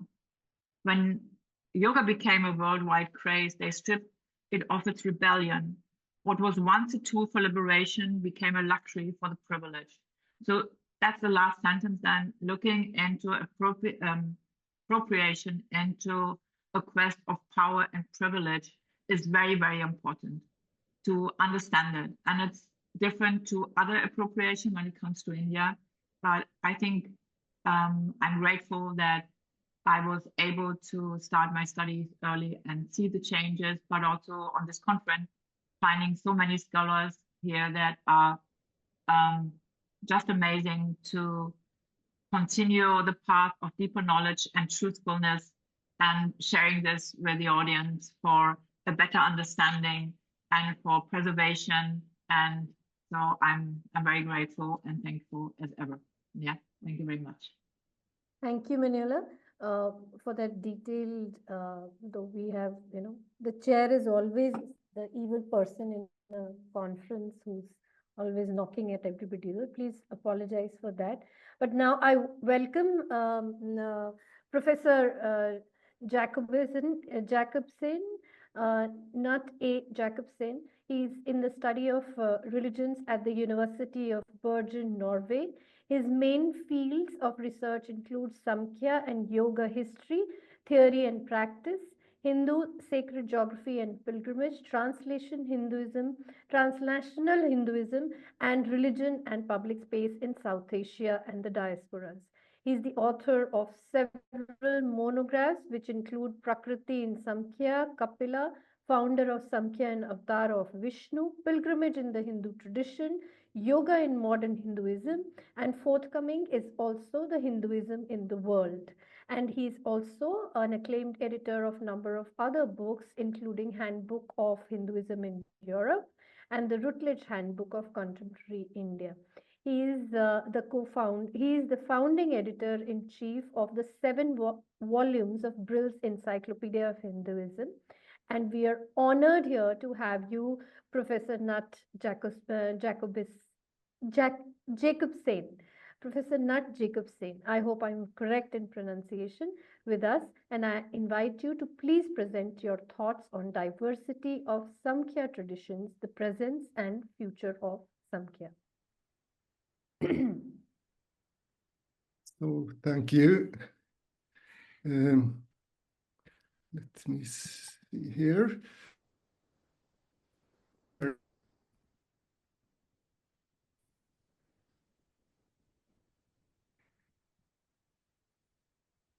We can barely hear you. Okay, so I will try. My internet connection is not that good, but I will try. And then you have to stop me if it doesn't work. So my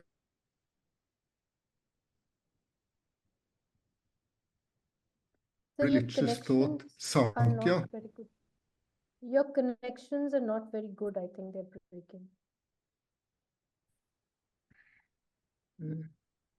You're not hearing me? Now, yes. Please go ahead. Okay, so so in which areas of culture does knowledge of the Hindu system of religious thought, Samkhya, become manifest and is being utilized in the contemporary world? Ideas and concepts associated with Samkhya are quite widespread and found in different contexts, but followers of Samkhya are not many, and people defining themselves as Sankhyans are quite few.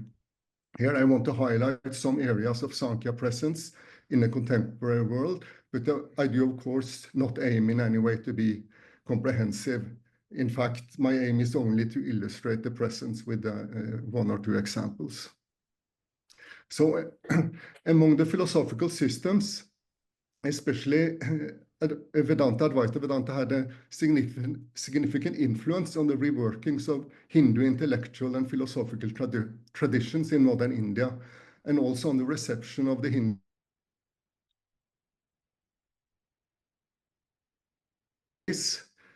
such as the importance of a monotheistic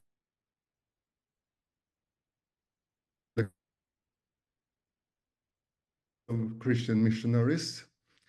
Also the European neo-Kantian fondness for Advaita Vedanta created a favorable environment, and perhaps also the strong monastic institutions had an influence on the situation.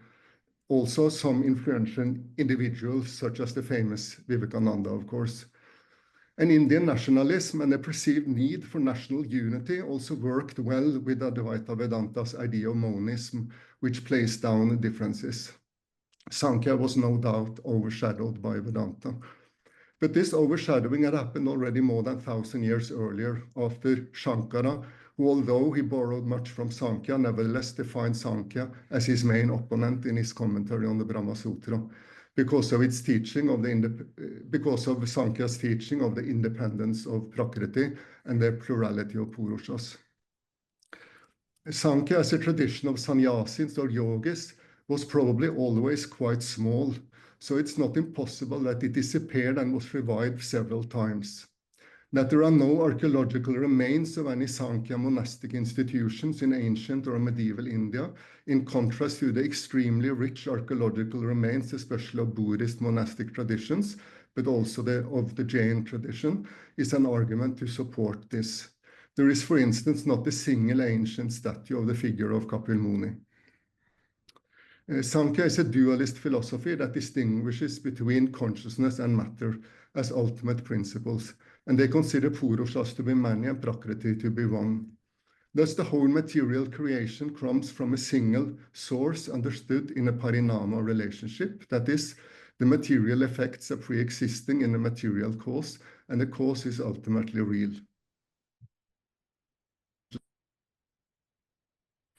Sentience is, however, part of Prakriti. Prakriti is not.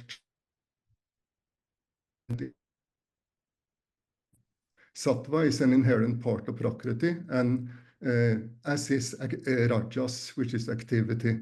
Biological life then is part of Prakriti. There is no divine principle beyond the principles of consciousness and matter, or between them. Sankhya is thus non-theistic.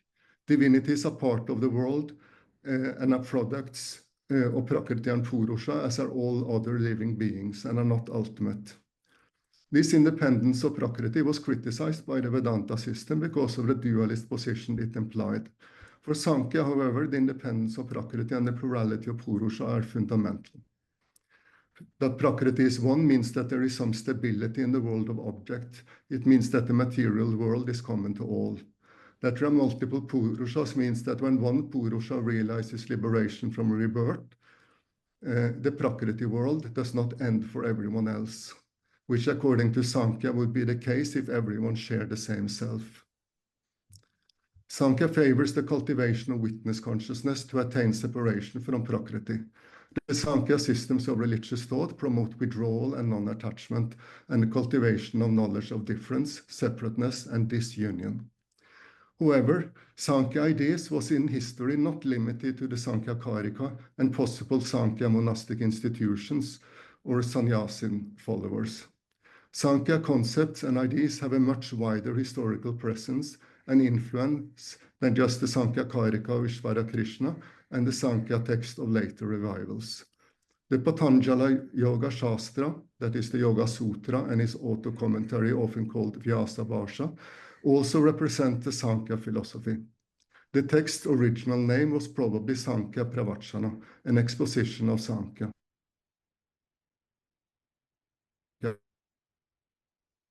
Or just yoga. There are therefore two Sankhya.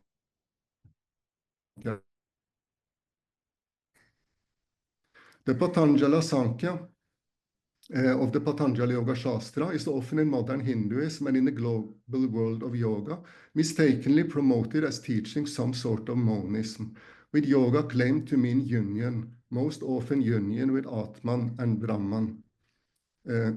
However, the Patanjali Yoga Shastra teaches the same Sankhya dualism as does the other Sankhya systems. Patanjali Yoga Shastra started as a Sankhya meditation philosophy.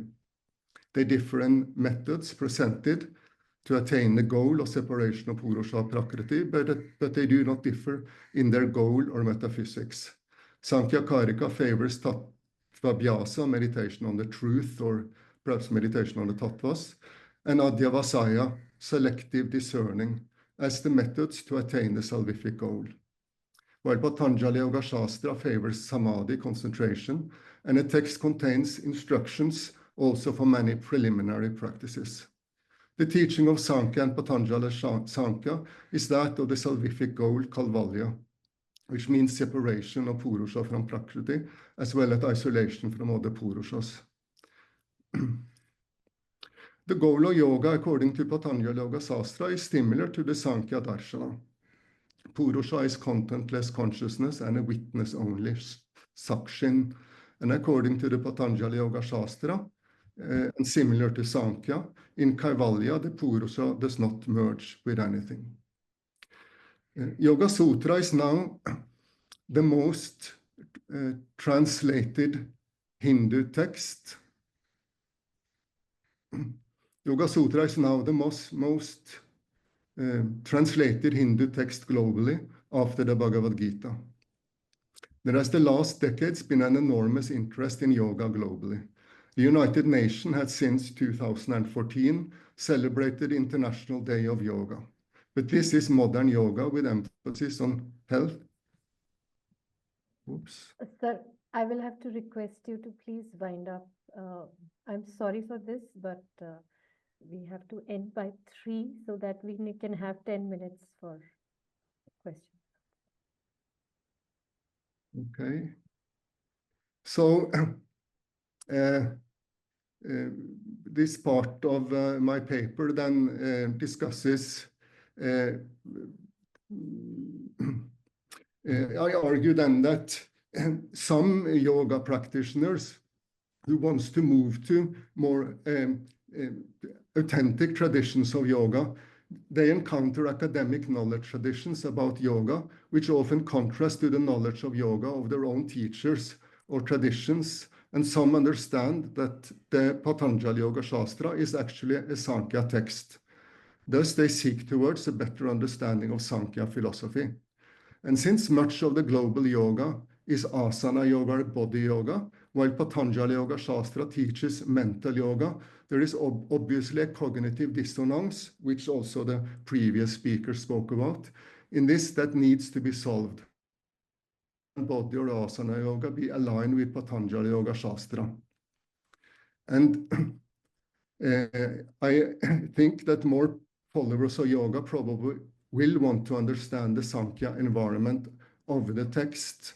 And maybe I will just end with that. Thank you. Thank you so much, sir. That was a very enlightening line as to aligning the physical and the mental, part of the yoga, then to keep it, away, which could be leading to and is leading to cognitive dissonance. Thank you so much for your enlightening lecture. And now I request the participants, if you have any questions. Yes, can you hear me? The voice is not very clear. If you can. Can you repeat it? Can you hear me? Your voice is not very clear. So We sorry, can- I cannot do anything we, about that. we can hear well, Dr. Yadav. So we can hear well. Okay, please go ahead. Ask your question. So I have a question to Professor Jahnsen. And I know that he is a specialist in the yoga philosophy.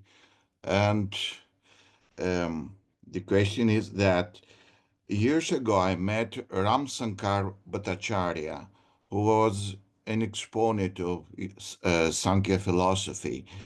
Ramsankar Bhattacharya were claiming that Sankhya supports the lordly powers. And I want from Professor Jakobsen to comment on this,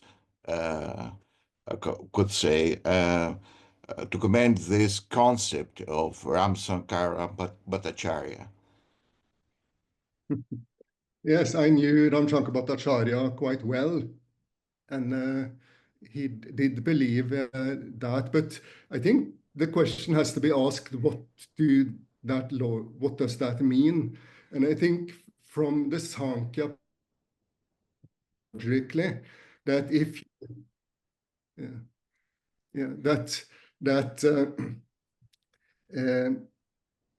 the world is a product of buddhi and ahamkara, so it would follow logically that if you control ahamkara, the ahamkara controls those tattvas that comes from ahamkara. So I think it's follows logically. But I asked Ramsankara Bhattacharya, if a person, had a siddhi, a lordly power that would be visible from someone watching, would he see the person, or is the person just sitting there and experience everything inside? And I think the logic of it is the last. Thank you. And another question. I think that there is only Kapila Math somewhere in Bihar, which is a Sankhya, would say, monastic community. What's the reason of decline of Sankhya and the, how to say, in the Indian field? Yes, there is, I mean, Ramsak Bhattacharya was himself a devotee of that Kapil Math in Jharkhand now.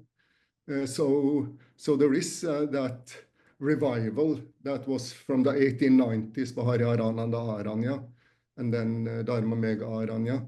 But I think that maybe this was never a large tradition, that it was always a kind of a small tradition, although it's mentioned a lot in the terms are mentioned in Mahabharata and even Bhagavad Gita, whatever it means there. But it clearly it was clearly a kind of elitistic that didn't have a mass appeal, like the Bhakti movement, for instance. So thanks a lot. Thank you. Any other question? Thank you, sir. Thank you for answering those. I have a question for Professor Jakobsen. Please go ahead. Just a quick comment. This is not exactly related to your topic, but given your some expertise, I just want to get your opinion on can AI, artificial intelligence, be conscious or can get to have consciousness by itself?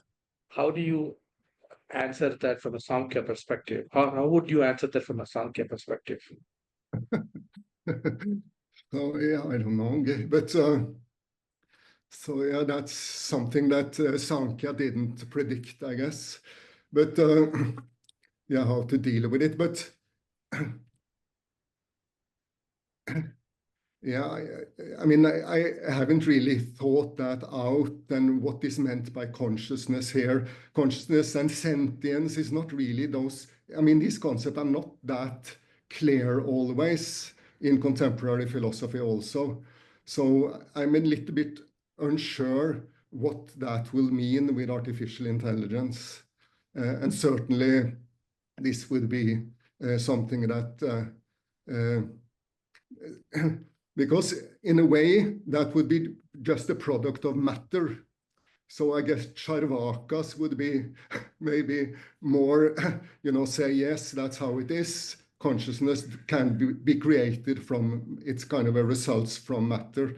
But yeah, it's something to think about. It's a really interesting. Thank you. We both got connected. Thank you. We both got connected by Dr. Pratibhā last year. I guess I'll follow up with you offline on that again. But thank you for sharing your ideas quickly.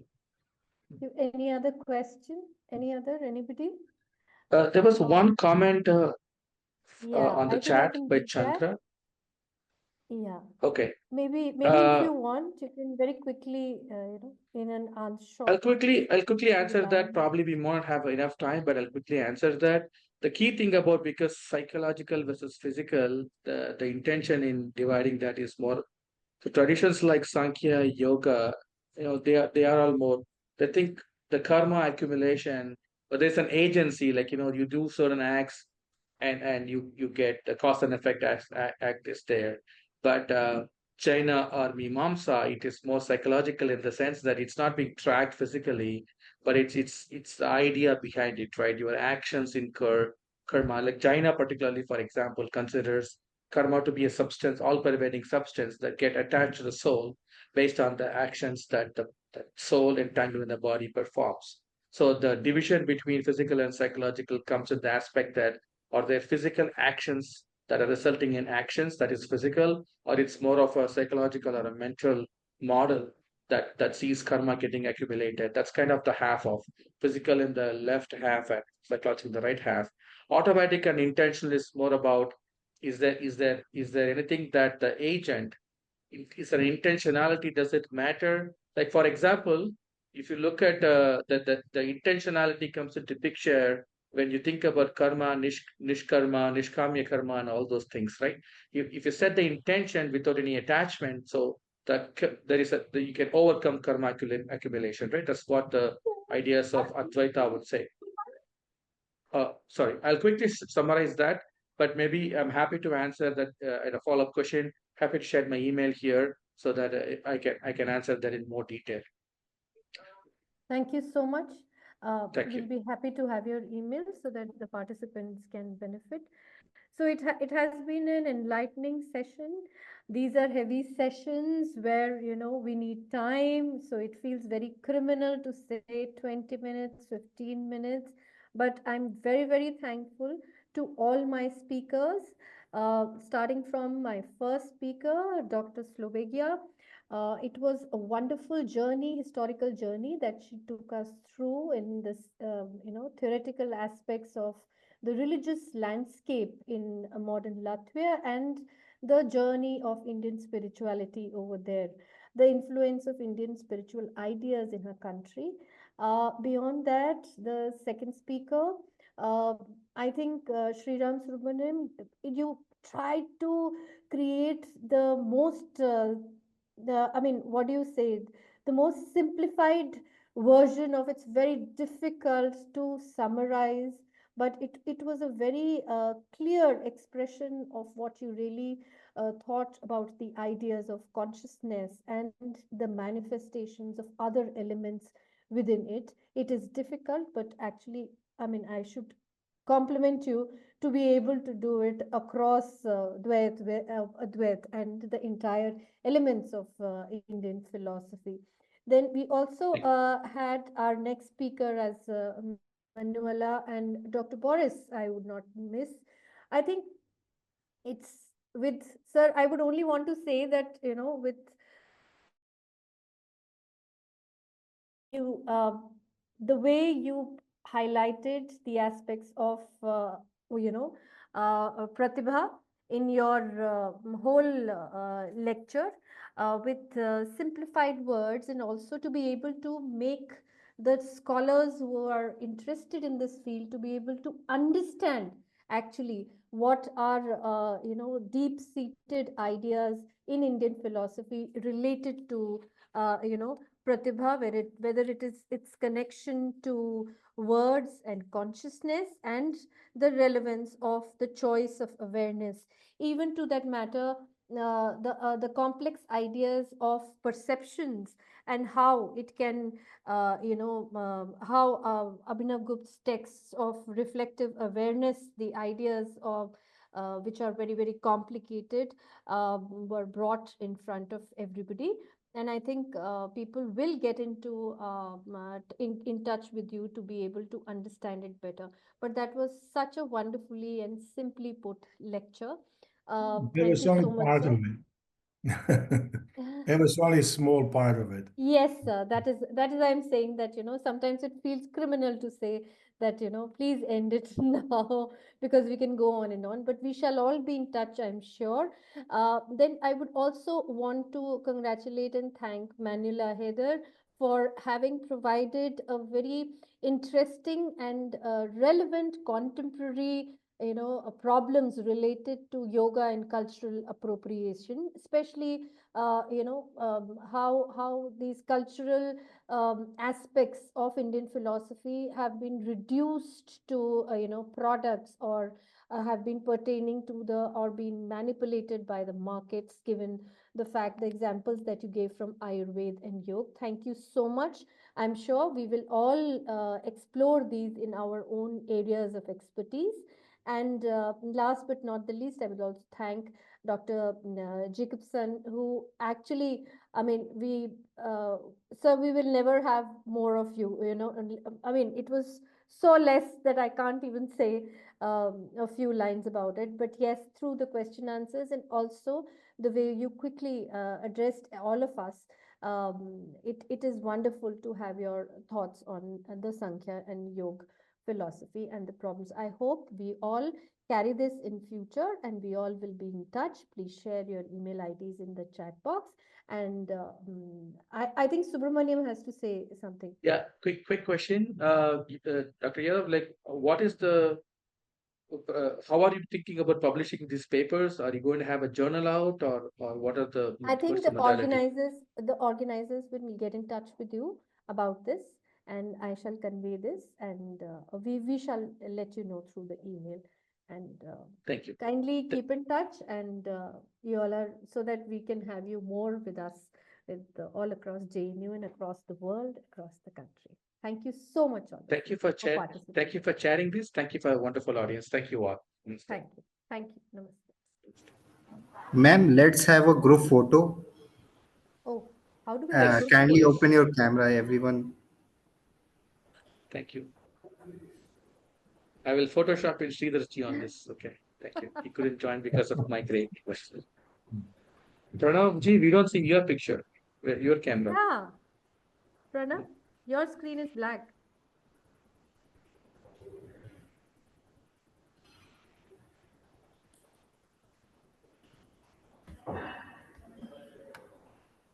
Okay, online we don't know whether we have to smile or stop smiling. So everybody is smiling for a moment. Yes. Can we also have Okay, Pranav in thank this? you. Actually, Pranav are not there. Here. Okay, okay. Thank you so much. Are you done with your picture? Yes, yes. Thank you, everyone. Okay, thank you so much. You could have Thank you so smiled much, better. We will have more in future physically also. Thank you so much, all of you. Hope to see you all soon you. physically on campus. Bye-bye. Thank you. Bye. Bye.